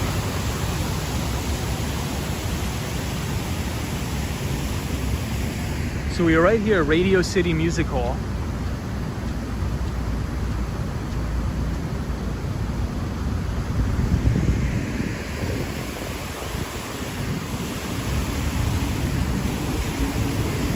But I think one thing that's holding up this real estate market is not only is the Federal Reserve buying $50 billion in MBS.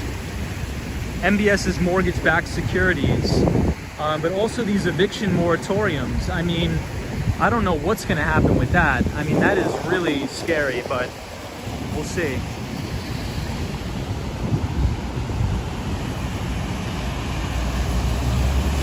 Daniel G says, when did you come back from Miami? I came back from Miami yesterday. Came back yesterday, Daniel. Hope you're well.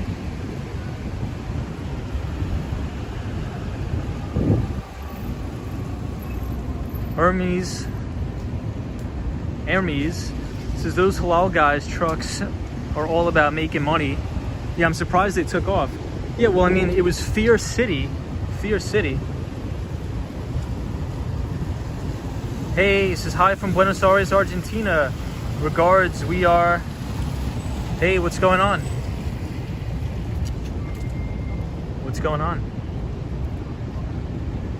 Photos from around New York says, I wish rent prices return to normal. Prices will never return to normal because you have a Federal Reserve that is artificially propping up not only equities prices, but also housing prices. Hey, Rob H, thank you so much, my friend. Good to see you, Rob. Hey, Marito from Buenos Aires, Argentina. What's up, man? Hope you're well. Hermes, got it.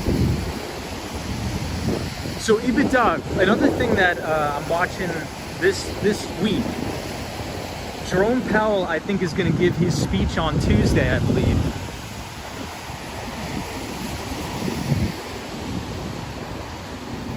Ibida says, I only know that thanks to my mother and girlfriend. That's funny. Yeah, I'm not a big fashion guy at all. But EBITDA, I'm watching Jerome Powell, this whole taper talk thing. I think it's all nonsense. The Federal Reserve, Jerome Powell will not taper. He will not taper. He will say it, but he won't. He won't. Once the Federal Reserve starts to taper and they back off buying mortgage-backed securities, and they stop printing money, the air is coming out. So just as long as the Jerome Powell has the pedal to the metal, this market will continue higher over time, in my view. But should they taper, this thing is going to unravel. Like, this thing is going to go gangbusters to the downside if he starts to taper, which he's not. They will not taper. They will not. They're going to let inflation run wild. If anything, they're going to buy more and they're going to inflate more. Yeah, that's my opinion. I could be wrong, but that's my opinion.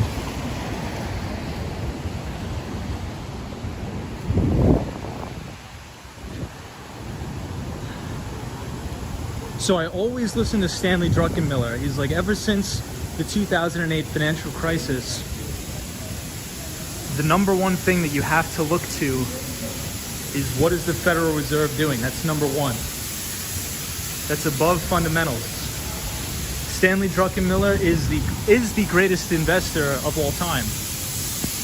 And he's like, number one, what is the Federal Reserve doing? You follow the Fed. The Fed has powers of which you cannot imagine. So don't fight the Fed, or you are going to get so blown out of this market, it's not even to be believed. But that's in my view. EBITDA says, Wall Street skate, bro. When do you think the tapering will begin then? It will definitely be scary. We do need a 5% correction ASAP. It will not start. They're not going to. They'll allude to it, but in my view, they're going to start moving goalposts, is the terminology I like to use. The Fed will say, yeah, inflation is getting out of hand, so we think we're going to start to taper next month. And then they're going to move goalposts. And then in the next meeting, they're going to be like, well, the unemployment numbers are still, we're not at full employment, yada, yada. The PMI manufacturing index is not where we want it to be. So they're going to keep moving goalposts. But at some point, this will unravel, but that time is not now.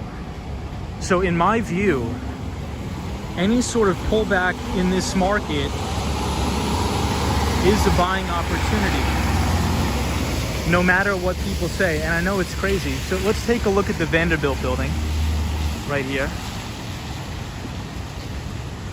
EBITDA sounds just like the pandemic. Hey, Swing Boxes is here. What's up, man? Yeah, I mean, you have the CDC making, I don't want to get too political, but they're making policy, which is, with the whole eviction moratoriums, but whatever. But so the thing is, if you look at the major fear greed indicators, we're literally 1% off the high, or a couple points off the high in this market. Last week we pulled back a little bit and everybody was panicking and freaking out. We're a little bit off the high, but the debt market is where you want to look. So if you put up a 10-year yield, so here's my setup, right?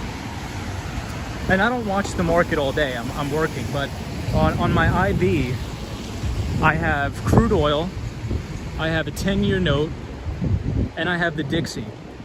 Those are the things that I check, and I check the futures at night and in the morning. So long as crude oil doesn't have a top in it, and it starts to rebound, if the 10-year yield is stable and the dollar continues lower over time, I think that any pullback in this market should be bought. However, if this market starts to unravel and sell off, and you have an uncontrolled sell-off in the debt market, well then all bets are off and you get out. And you gotta get out. Once this debt market goes, you have to get out or you will lose everything. But until that happens, I think it's fine. And I don't think that's gonna happen for a long, long time. I mean, markets can stay irrational longer than you can stay solvent. So long as the 10-year yield doesn't have an uncontrolled sell-off and an uncontrolled spike in that 10-year yield, I think any corrections are bullish. You know, in order for the market to go higher over time, you're going to need to have 10% pullbacks, 15% pullbacks. These are the things that you need. But that's just my view. My opinion means nothing. That's just what I'm doing. That's my opinion. Hey Marlon, what's going on? Moving the goalposts, yes. So we're here at Bryant Park.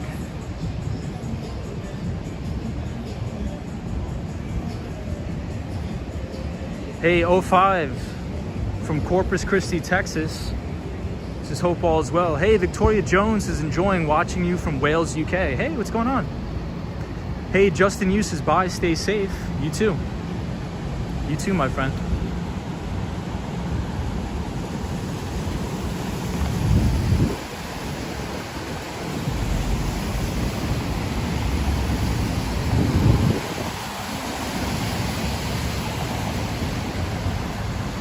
So we are near Bryant Park.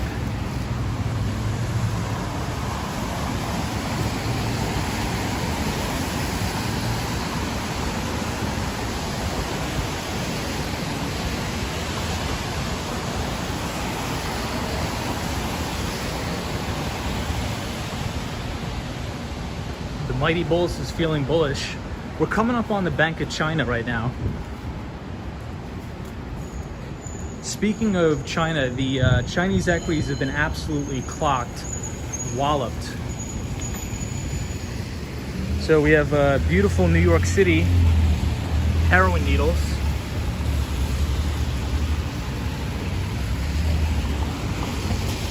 Which is always good to have.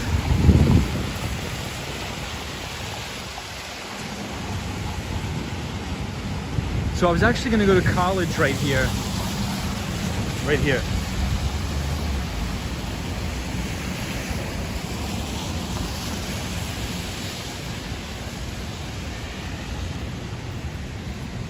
So here we are at 42nd Street, Bryant Park.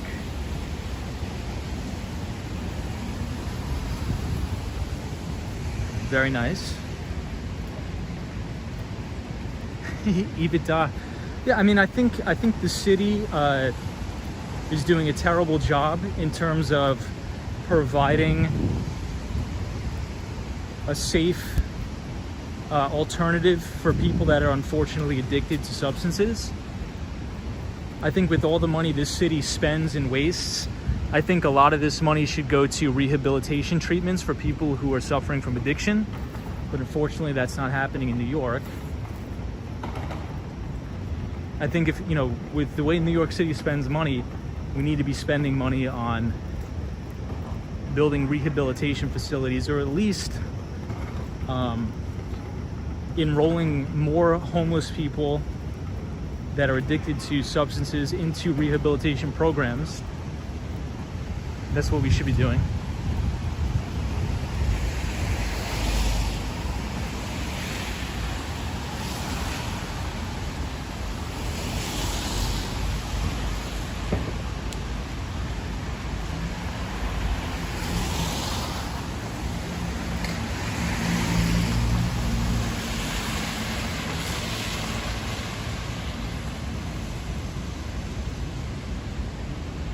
Hey, hi bro. Hope your health is fine. Glad to hear from you. Yes, my health is good. We are doing good.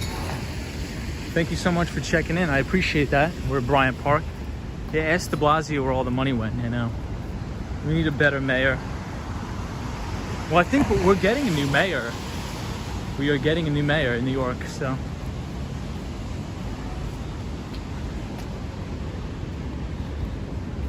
That's one thing about me. Like, a lot of people are leaving New York City. I will never, ever leave New York City 100% ever.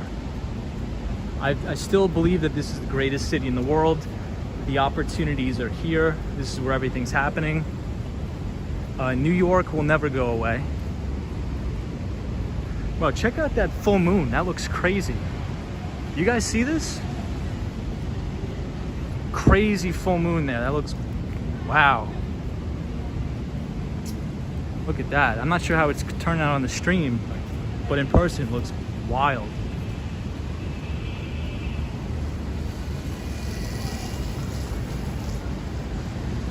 And right here at 1 Vanderbilt,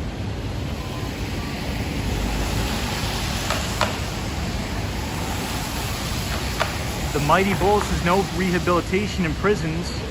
It is a big factor, a big problem and a contributing factor, yeah. Oh, EBITDA says this is called a blue moon because it's close to Jupiter and Saturn. Wow, I didn't know that. That's awesome.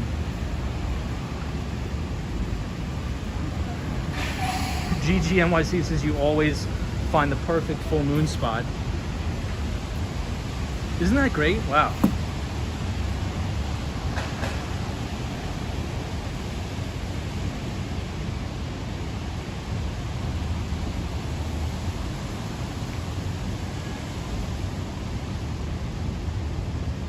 Oh, it just happens to be. I have no idea why it's called the blue moon, but it looks amazing.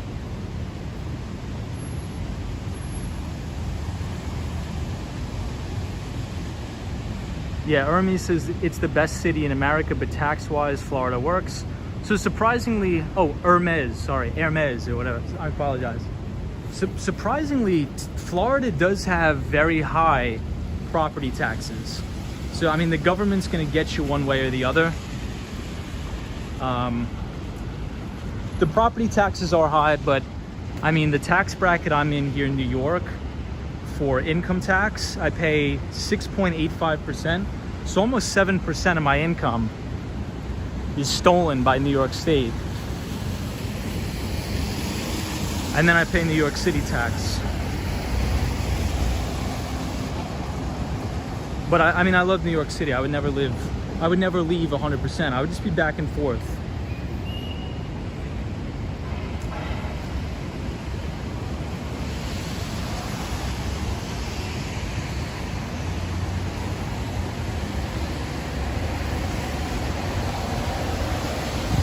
So I come to this library almost every day to use the Bloomberg terminals on the 5th floor.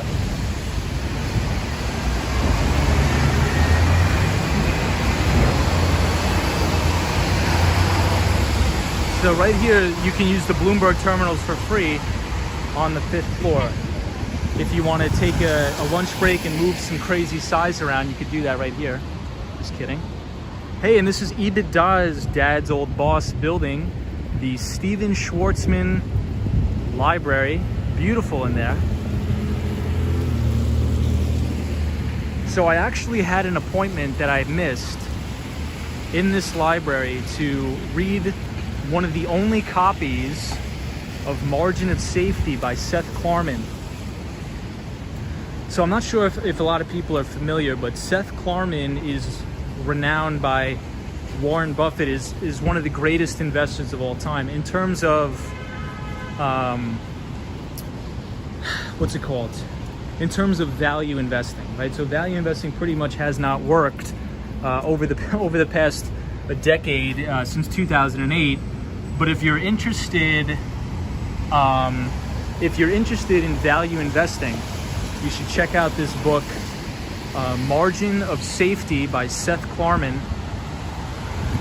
There's actually, I believe there's only 2,000 copies ever made, but in this building, the Stephen Schwarzman building, you can make an appointment in the research center to actually look at an original copy of Seth Klarman's Margin of Safety.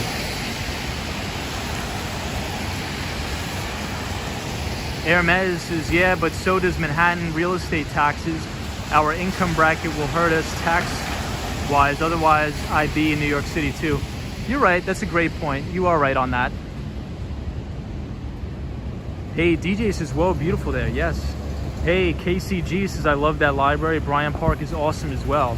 Yeah, this is a great library. They remodeled the whole thing. There's a business center on the 5th floor. It's fantastic. It's great.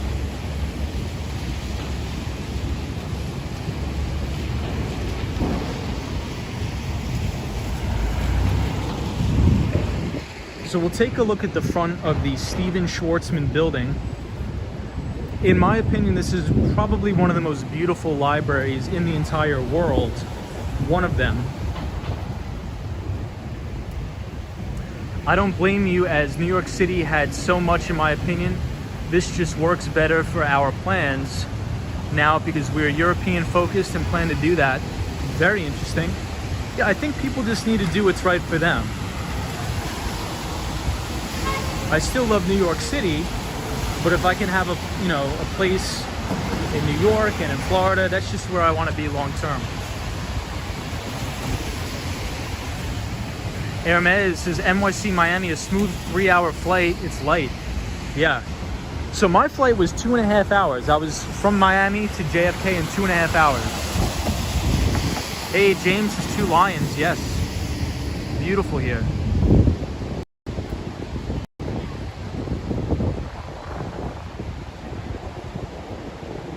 Ooh, photos from around New York says Morgan Library gives New York Public Library a good run for its money. I do agree with that. Okay, let's say this is one of the best public libraries. Kiki says, Tom, have a great stream, and everyone be safe, stay well, and enjoy your peaceful start to the week. I appreciate that, Kiki. Kiki is our pal from Rochester, New York, and upstate.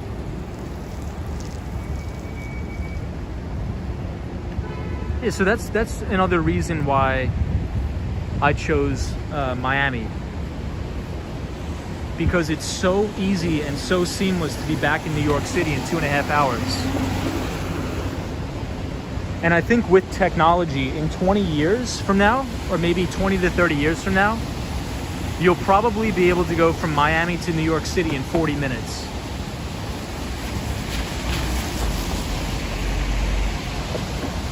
Ooh, Hermes Addict says, I love flying into LaGuardia because it's a quick Uber ride into the city. That is true. The reason why I fly into JFK is because I live in South Shore, Long Island. So right there, you just jump on the highway and you go to Nassau County.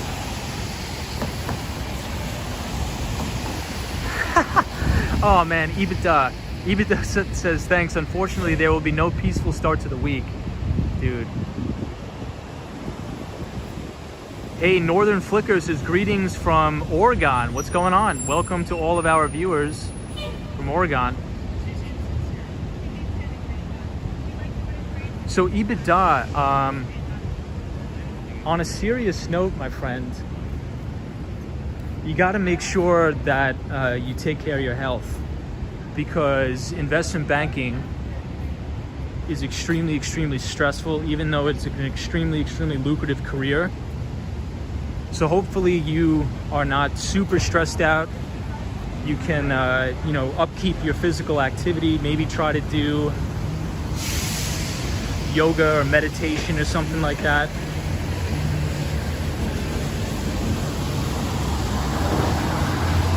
Health is number one.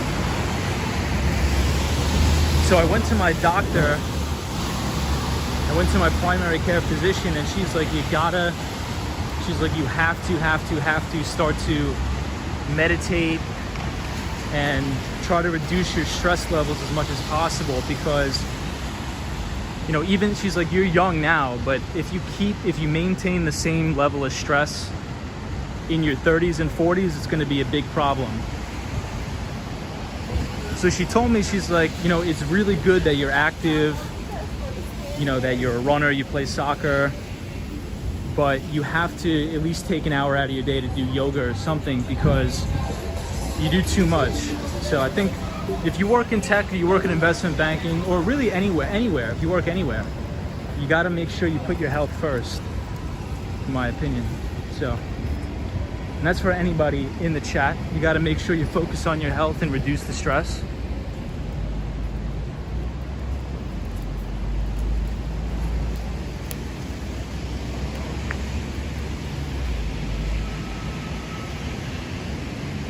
Sen99 says, don't you work on Wall Street? No, I don't. EBITDA works on Wall Street. Our friend EBITDA. Not me. I work in tech. So I went to work in tech sales, so software sales. But I had an internship at a hedge fund when I was in college, but I work in software sales, tech sales. Hey, Diego's here. Says hi, Diego. Diego from Colombia, what's going on? Ryan Rise says it is going to be like 2008 with the collapse of mortgage-backed securities eventually. Yeah, I mean, the Federal Reserve is buying, I think, $50 billion in mortgage-backed securities. So as long as they keep doing that, I think we have nothing to worry about. But the moment they start to taper in their asset purchases, I think it's going to be a problem. War Walker says, Tom, I come here to relieve stress. There we go.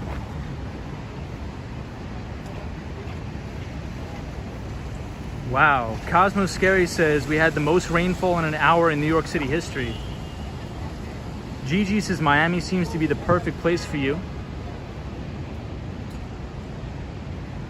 It would be closer to the ocean and relax. That is true. That is also a big point, Gigi. EBITDA says, I wish. Probably will sleep 4 hours a night. Whoa, dude, that's not sustainable, man. I used to do that, EBITDA, and trust me, it catches up to you. So I used to do that, EBITDA. I used to sleep 4 hours a night. I was working crazy hours, and I developed a blood condition called leukopenia, where you're extremely, extremely low on white blood cells, and it's near impossible to fight off infections. So you got to make sure you sleep, dude. Trust me.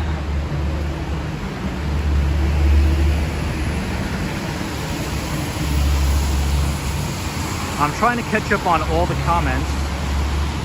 A little weed, yeah, before sleep will do the trick. There we go, EBITDA. Don't have time to even work out.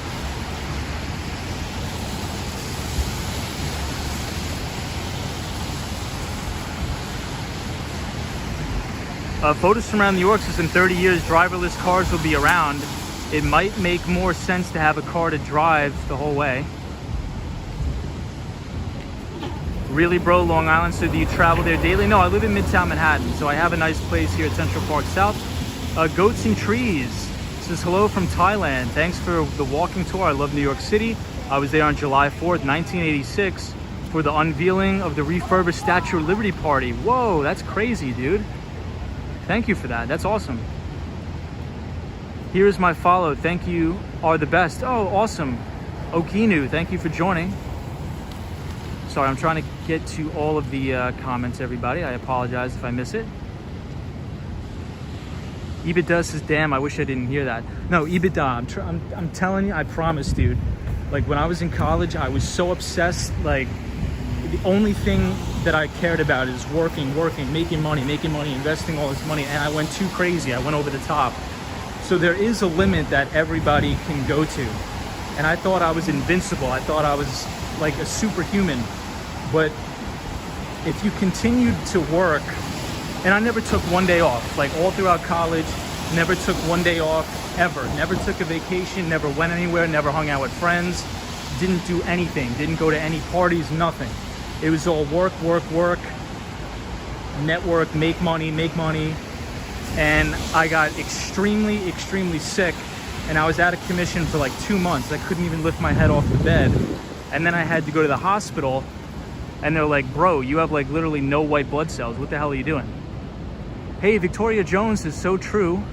It's so important to look after our well-being first and foremost. I'm a psychotherapist, and it's one of my first things I tell my clients. Wow. Victoria Jones, that's awesome. Thank you for sharing that. Ambition can put you in the grave. Yeah, you need a balance. Hey, Hermes Addict says, I'm on the list for the Tesla Cybertruck. Nice.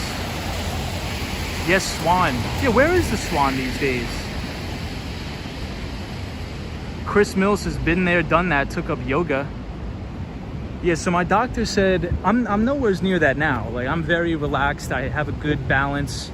But I think in order to get you a start, if you want to, start something or start your own business, you got to put in the hours. There's no way around it. But I think as you get older, you have to be more mature and understand that you need 7 to 8 hours of sleep. In my opinion, I could be wrong, but You know, I always make sure I get 7 to 8 hours of sleep now.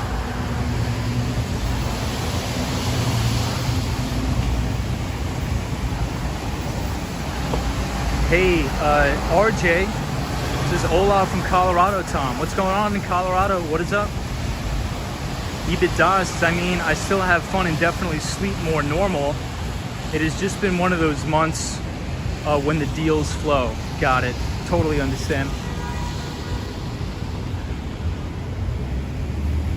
Understood, EBITDA.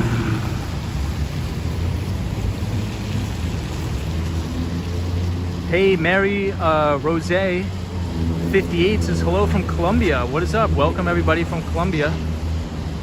It's really calm in New York. Weird, I thought it would be busier. Yeah, I think it's very, how do you say, quiet in New York because we were under a hurricane watch. So I think all of the tourists either stayed in their hotels today or just didn't come to New York City. Yeah, it stopped raining, thank God. Hey, James, is nutrition and exercise real important too? Absolutely. James, I agree with that. So James, and that was, so once I stopped playing soccer, like that was my one thing I did to relieve my stress, right? I played college soccer, so once I graduated and I was working so much and I was pushing myself too much, that's when things started to decline. So you need a balance. You do need a balance. Hey, Octopus is here. What's going on, my friend? It's good to see you guys again. RJ says, we moved out west to Colorado. That was the ticket to health. Wow. Major health changes. Hey, Sean DD99 says, still raining uptown. Sean, do you live, where do you live, in the Heights, like Washington Heights? The Empire State Building looks pretty nice tonight. Let's check it out.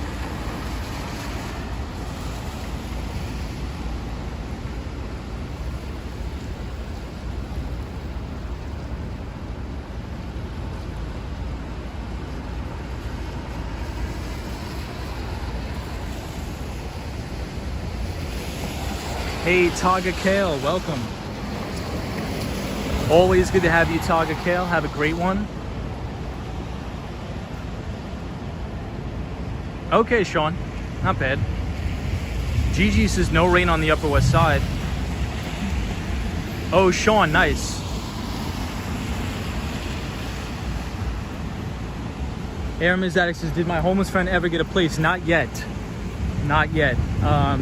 So what happened with him, his social worker was able to track down his father, and his father passed away.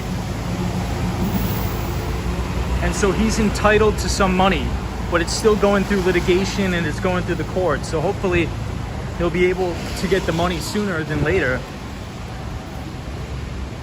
Yeah, photos from around New York says, don't forget a good diet is important too. So that is one thing about me. I do eat very, very healthy. But the thing about me, my issue is, like, I have no filter on work. Like, and I'll just forget. I'm like, whoa, I didn't eat all day. And I'll just work and crush through it. And I have no self-awareness about eating. I'm like, whoa, dude, I'm like, it's been 12 hours and I didn't even eat anything.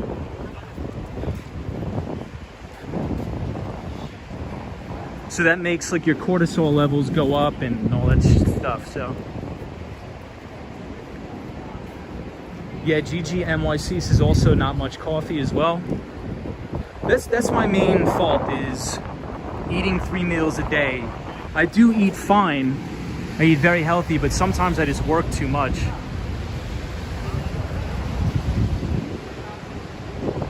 Hey, Godboy I, what's going on, my friend? Welcome to the stream. RJ says, but great memories, best job ever had was vending at Madison Square Garden. Seen so many rock concerts, Stones, Zeppelin, Elton. Whoa, dude, that's awesome. You ever see Billy Joel, RJ, or no? Hey, Julie says, hello, good evening. Welcome back home to New York City. Thank you so much. Appreciate that. Good to be back in New York. Always great to be back in the city.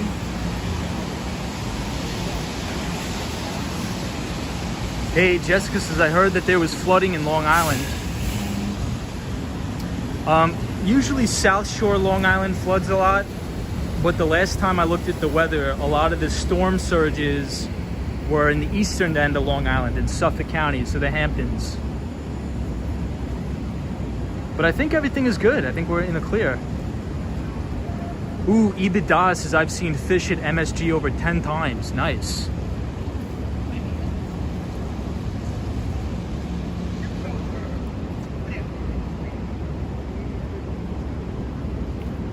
So we were in Koreatown, one of my favorite, this is one of my favorite places in the entire city is Koreatown. So speaking of Korean stuff, when I was in Miami, there was a brand new Korean restaurant that opened in North Miami Beach. So hopefully there's gonna be a little bit of like a small Koreatown that's just starting to form in Miami. And the place was really good.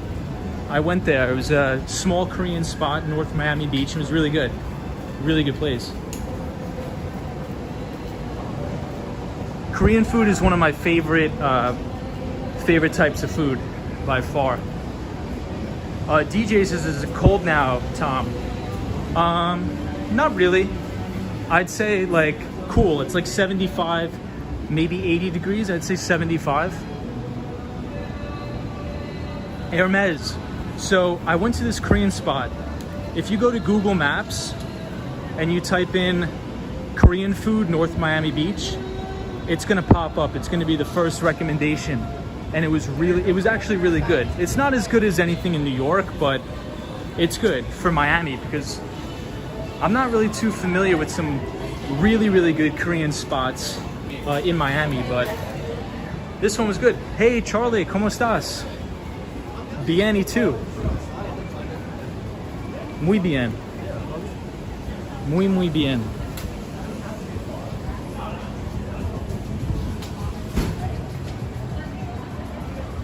Hey, what's up, Amanda? How are you? The Mighty Bulls is feeling extremely bullish. Hey, Patrick, New York. Says, hey, Tom, nice to see you back, my friend. Thank you, Patrick. Hope you're well. Patrick, hope you had a good weekend.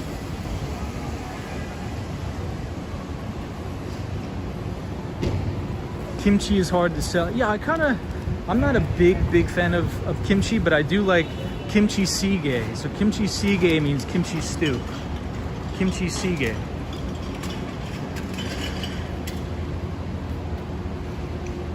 Hey, Letty Munoz says, hola Tom, ¿cómo estás?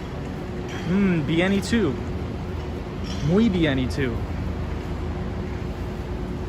So here we are, Koreatown. Hermes Addict says, yes, I understand. We got to take what we can. And yes, I love Korean. Absolutely. Photos from around New York says, packed even on Tropical Storm Sunday night. Hey, hi from Indonesia. Putri, hi from Indonesia. What is going on? Amanda, what is up? Hey, James. What's up, James? Charlie, ¿cómo estás? Hey, Karina says, hello, I'm new here. Welcome to the channel. Hopefully you're doing well. We're just walking around Koreatown in New York City. Hey, Techno Pink, yo! Everybody, we have Techno Pink on the channel. He's our pal from the Dominican Republic. What is up, Techno Pink? What's up, dude? Good to see you. Hola, Techno Pink. Techno Pink is joining us from the Dominican Republic.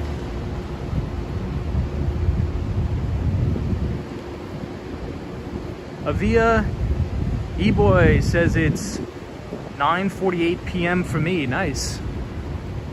So I'm going to show you guys a really good view of the Empire State Building here. Hold on. I think this is one of the best shots of the Empire. Hey, Alexander, what's up, man? Alexander Bojovic, what's up, man? Techno Pink says, I'm great. I hope you are too, my friend. I'm doing really well. Karina Thompson, what's up? Hey, Mark Davis says, hi Tom, nice to see you back. Hope all is well with you. Hello from Toronto. What is up, Mark Davis? So Mark Davis is our pal from Toronto, Canada, and he works in the medical marijuana space, so doing some great work. So thank you, Mark Davis. Yeah, Julie says Korean barbecue is awesome too. Korean barbecue is great.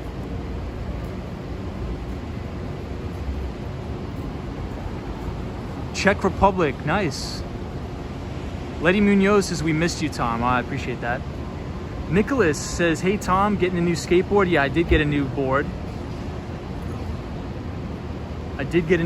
So hopefully tomorrow it'll stop raining and we could be shredding around the city again. Yeah, we'll go to Madison Square Garden.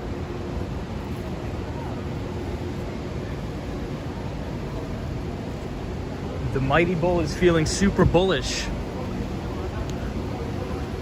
The Mighty Bull's feeling super bullish tonight, guys. I may have to go long some futures contracts tonight for the Mighty Bull. Hey, Lord Kate. What's going on, Lord Kate? Says, I love your voice. Thank you. I appreciate that. Hey, Ryan Rides. So everybody, check out Ryan Rides. He's our pal from Toronto, Canada. A lot of viewers from Canada. We love Canada. It says, what kind of skateboard did you get? I just got a basic stock board, 8.5 inch. I ride an 8.5, no longboard. I will buy a longboard for Long Beach, the boardwalk, but just my deck is a regular 8.5.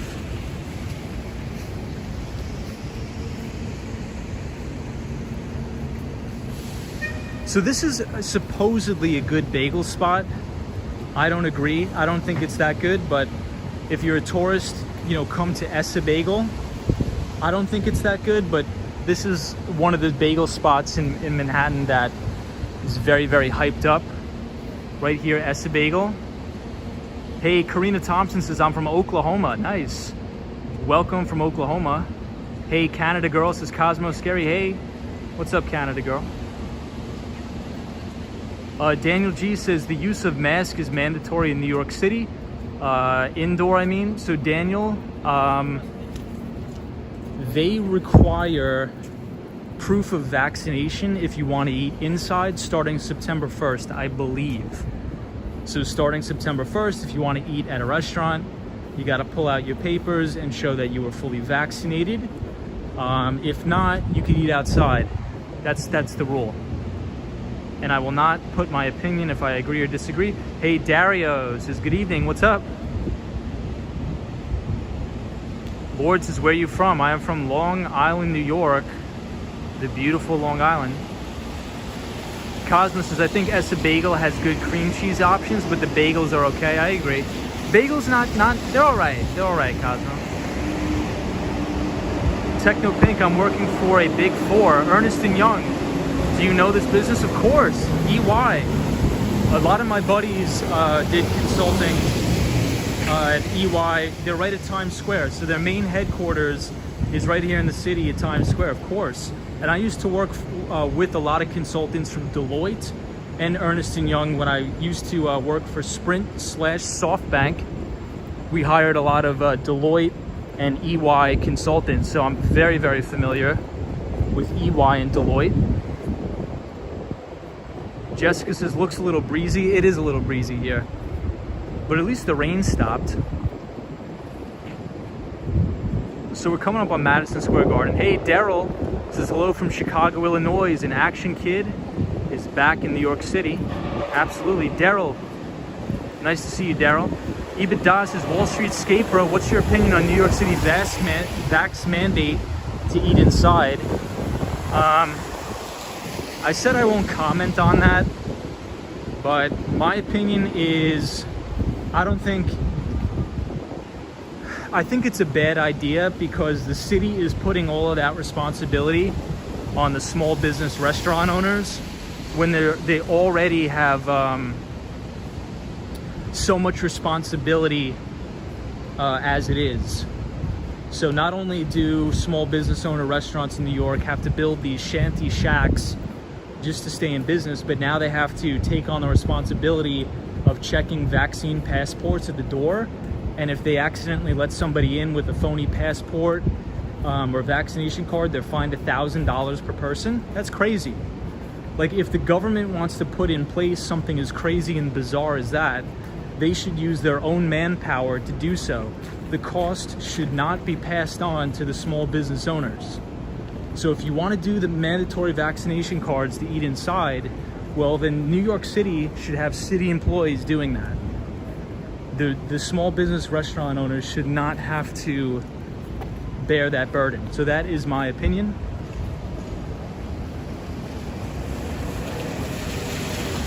Zap Allen says if people would just get the shot, we wouldn't be in the situation. I agree, Zap Allen, but the only reason why I don't agree with the vaccine passports is because the city is fobbing all of their responsibilities onto the small business owners. So if it's going to cost, you know, these small business owners money to have people stand at the door to check these vaccination cards, that should not come out of their own pocket, in my opinion. Hey, the Austin Tennis's MSG looks beautiful. Hope to visit. Well, let's check it out. This is Madison Square Garden.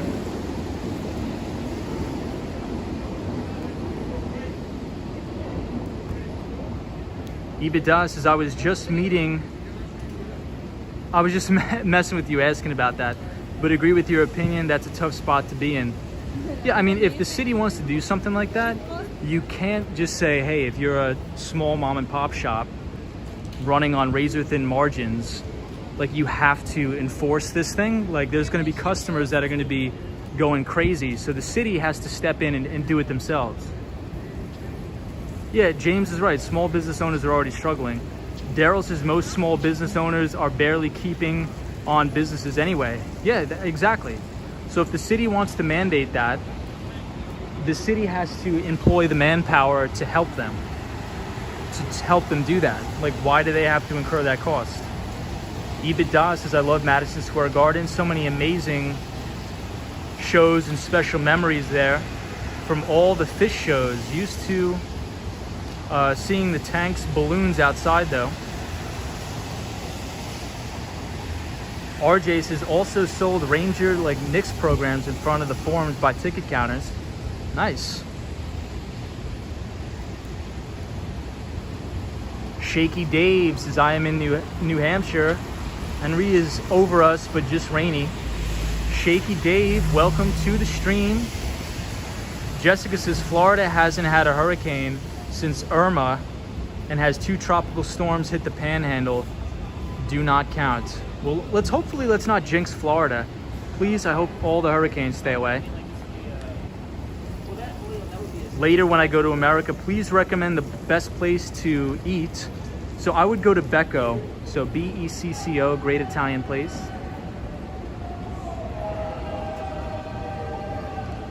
Hey, Miguel, this is on Friday, Coney Island.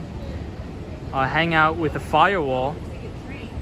To Philadelphia to get on an airplane. Yeah, no more rain.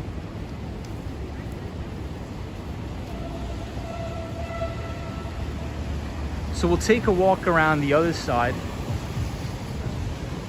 Yeah, I mean, natural disasters are terrible. It's heartbreaking to see natural disasters, especially after Hurricane Katrina. It was just brutal.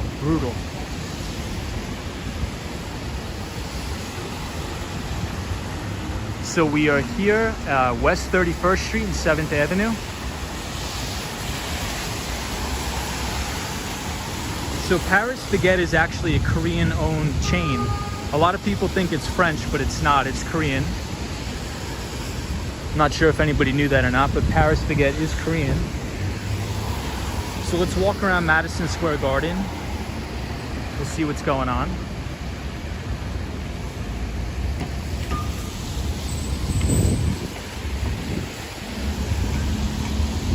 Shaky Dave says, great video. Thank you, my friend. We're just walking around, hanging out.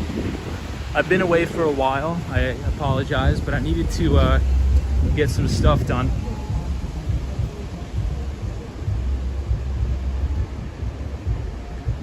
No mosh pit at Fish, only grooves. There we go. EBITDA.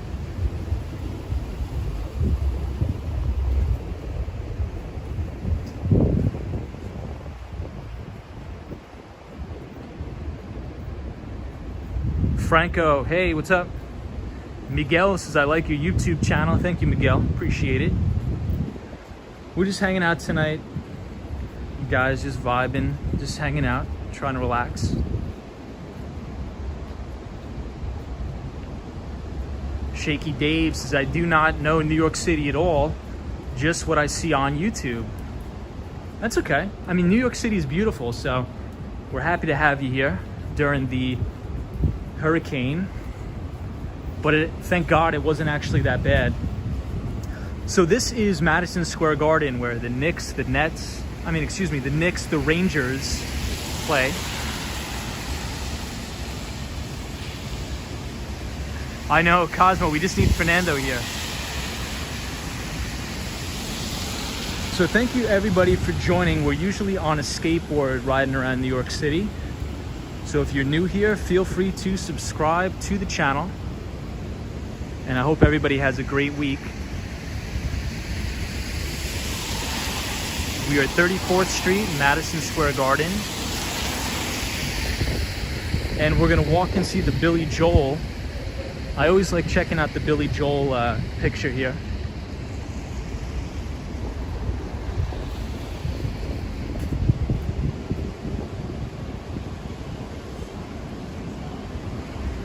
Jessica says, I live in Florida and I look forward to hurricane season.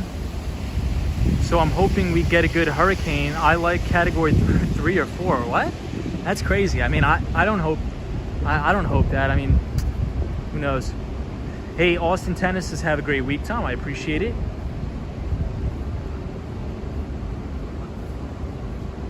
Roger Federer, Wayne Gretzky here.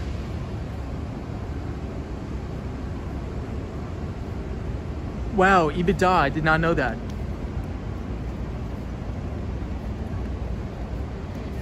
Fish set the record for playing 17 straight nights at Madison Square Garden. Wow. Well, this is my favorite. Billy Joel, fantastic. What a talent. What a guy. Always a great time, Billy Joel. Madison Square Garden.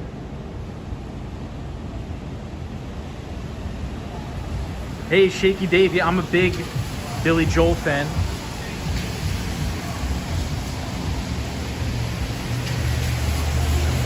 Patrick Ewing.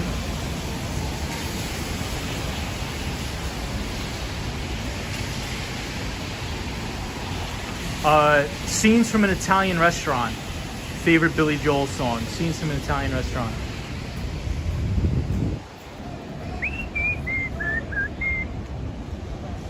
Julie says a lot of concerts going on in Central Park. I think the majority of the concerts were closed, right? Oh, Swing Boxes, Uptown Girl. That's a good song too. Jessica says you're at the grocery store. Nice. RJ says used to go to the Blarney Stone down the street when they were around. Mark Davis says, thank you for keeping in touch with everyone. Tom went away. Caught your short stream in Miami last week. Awesome, thank you. Hey, Ronnie says, hey man, what's up, Ronnie? Welanio says, hello from Brazil. What is up? What is going on, my friend? My boy didn't go to perform in Central Park. Oh, Piano Man is good. That's a good Billy Joel song too.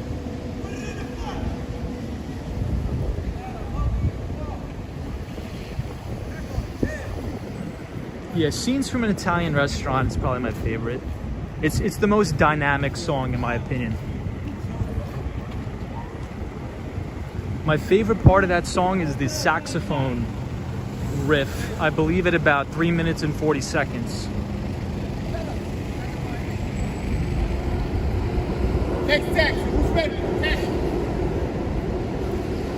So here we are at the Madison Square Garden, the world's most famous arena.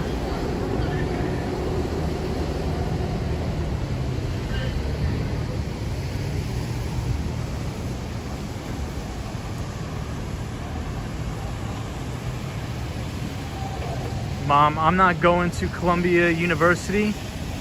I'm going to Columbia Records. Billy Joel to his mom.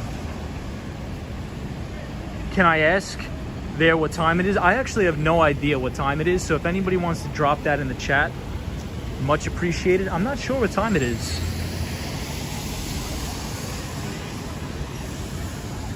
GG NYC says careful, Tommy. We always got to watch our 6 around Madison Square Garden. Always got to be careful for the characters on 7th and 8th Avenue. Always characters messing around over here.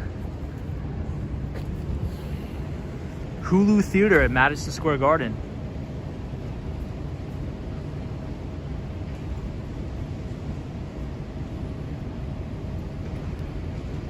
So here we are, Madison.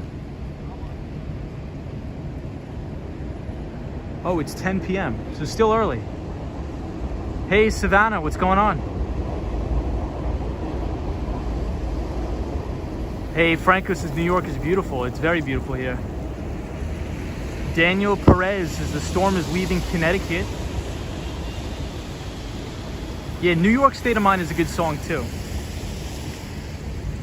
But Scenes from an Italian Restaurant is my favorite. So thank you everybody for joining. If you're new here, please subscribe. We're usually skateboarding around New York City, but tonight we are on foot.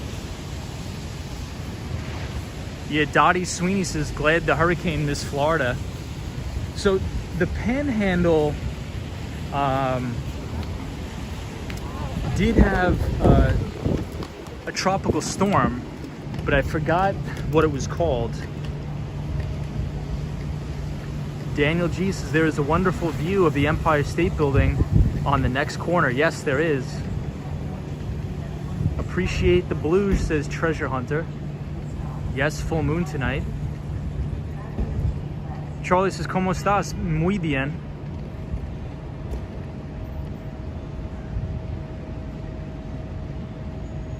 Savannah, always good to see you.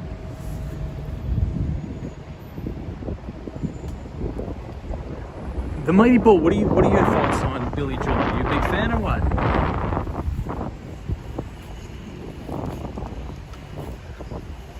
So here we have Rob G, We Didn't Start the Fire. That is a great song. So here we are, Empire State Building, great view. So we have Madison Square Garden, we have all the taxi cabs picking up the people, and we have the Empire State Building.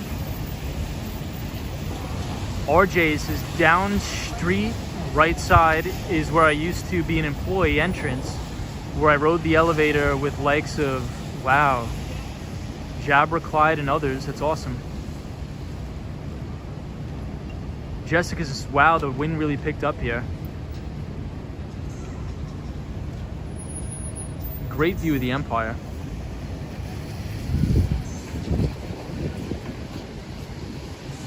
So this is 34th Street, Penn Station, where you can get the A, C, and the E trains.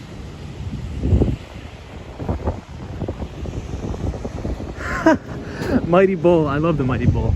The Mighty Bull says Billy Joel is a Taurus. That's the zodiac symbol of the bull. Love the guy. There we go, Mighty Bull. It's not the Wall Street Skate Bros stream without the Mighty Bull.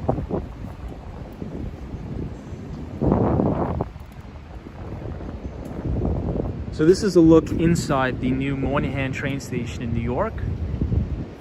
And we have another beautiful view of the Empire State Building in Madison Square Garden.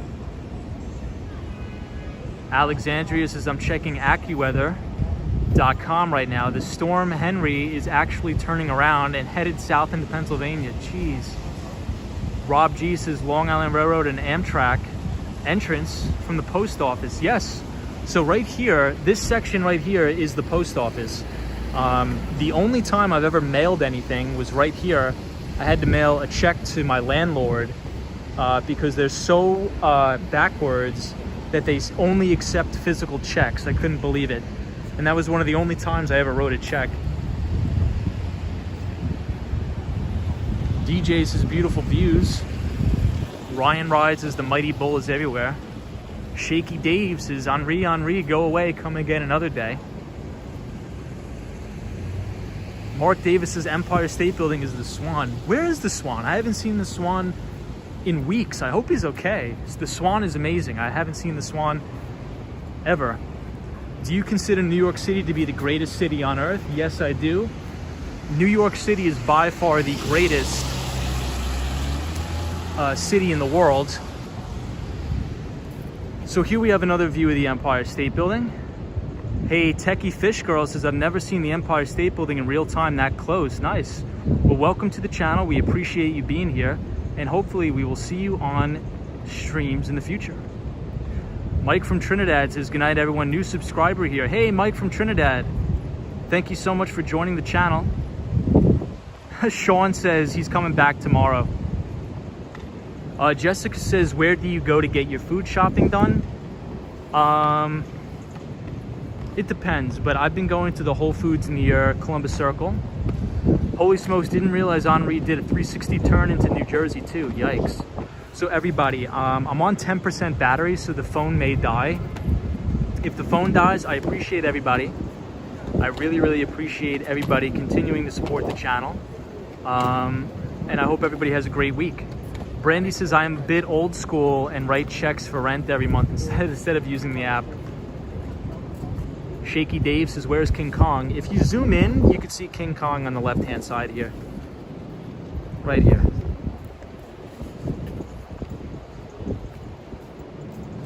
Hey, Phil A says, hello from Canada. What's up, Phil? We have a lot of Canadian viewers to the stream. We love Canada. Photos from around New York says, Whole Foods is always so expensive. It's crazy.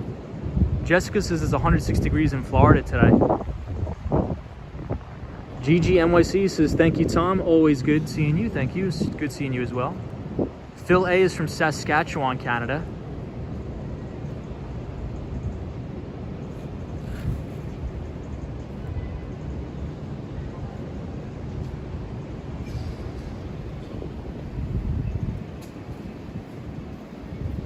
I didn't see King Kong.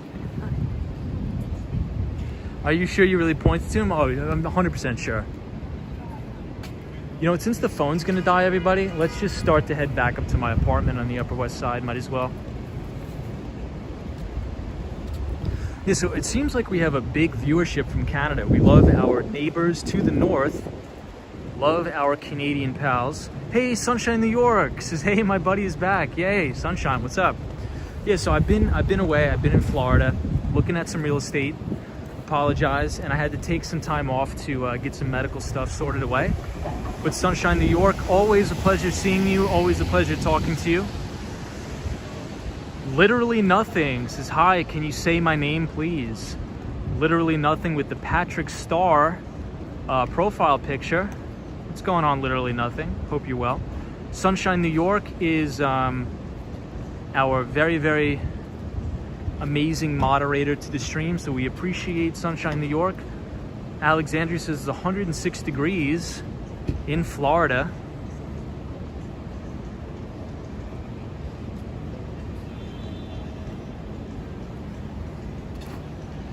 Great time to go. Shaky Dave says Florida is hot and humid. Wifey 1995. Hey, that's the year I was born.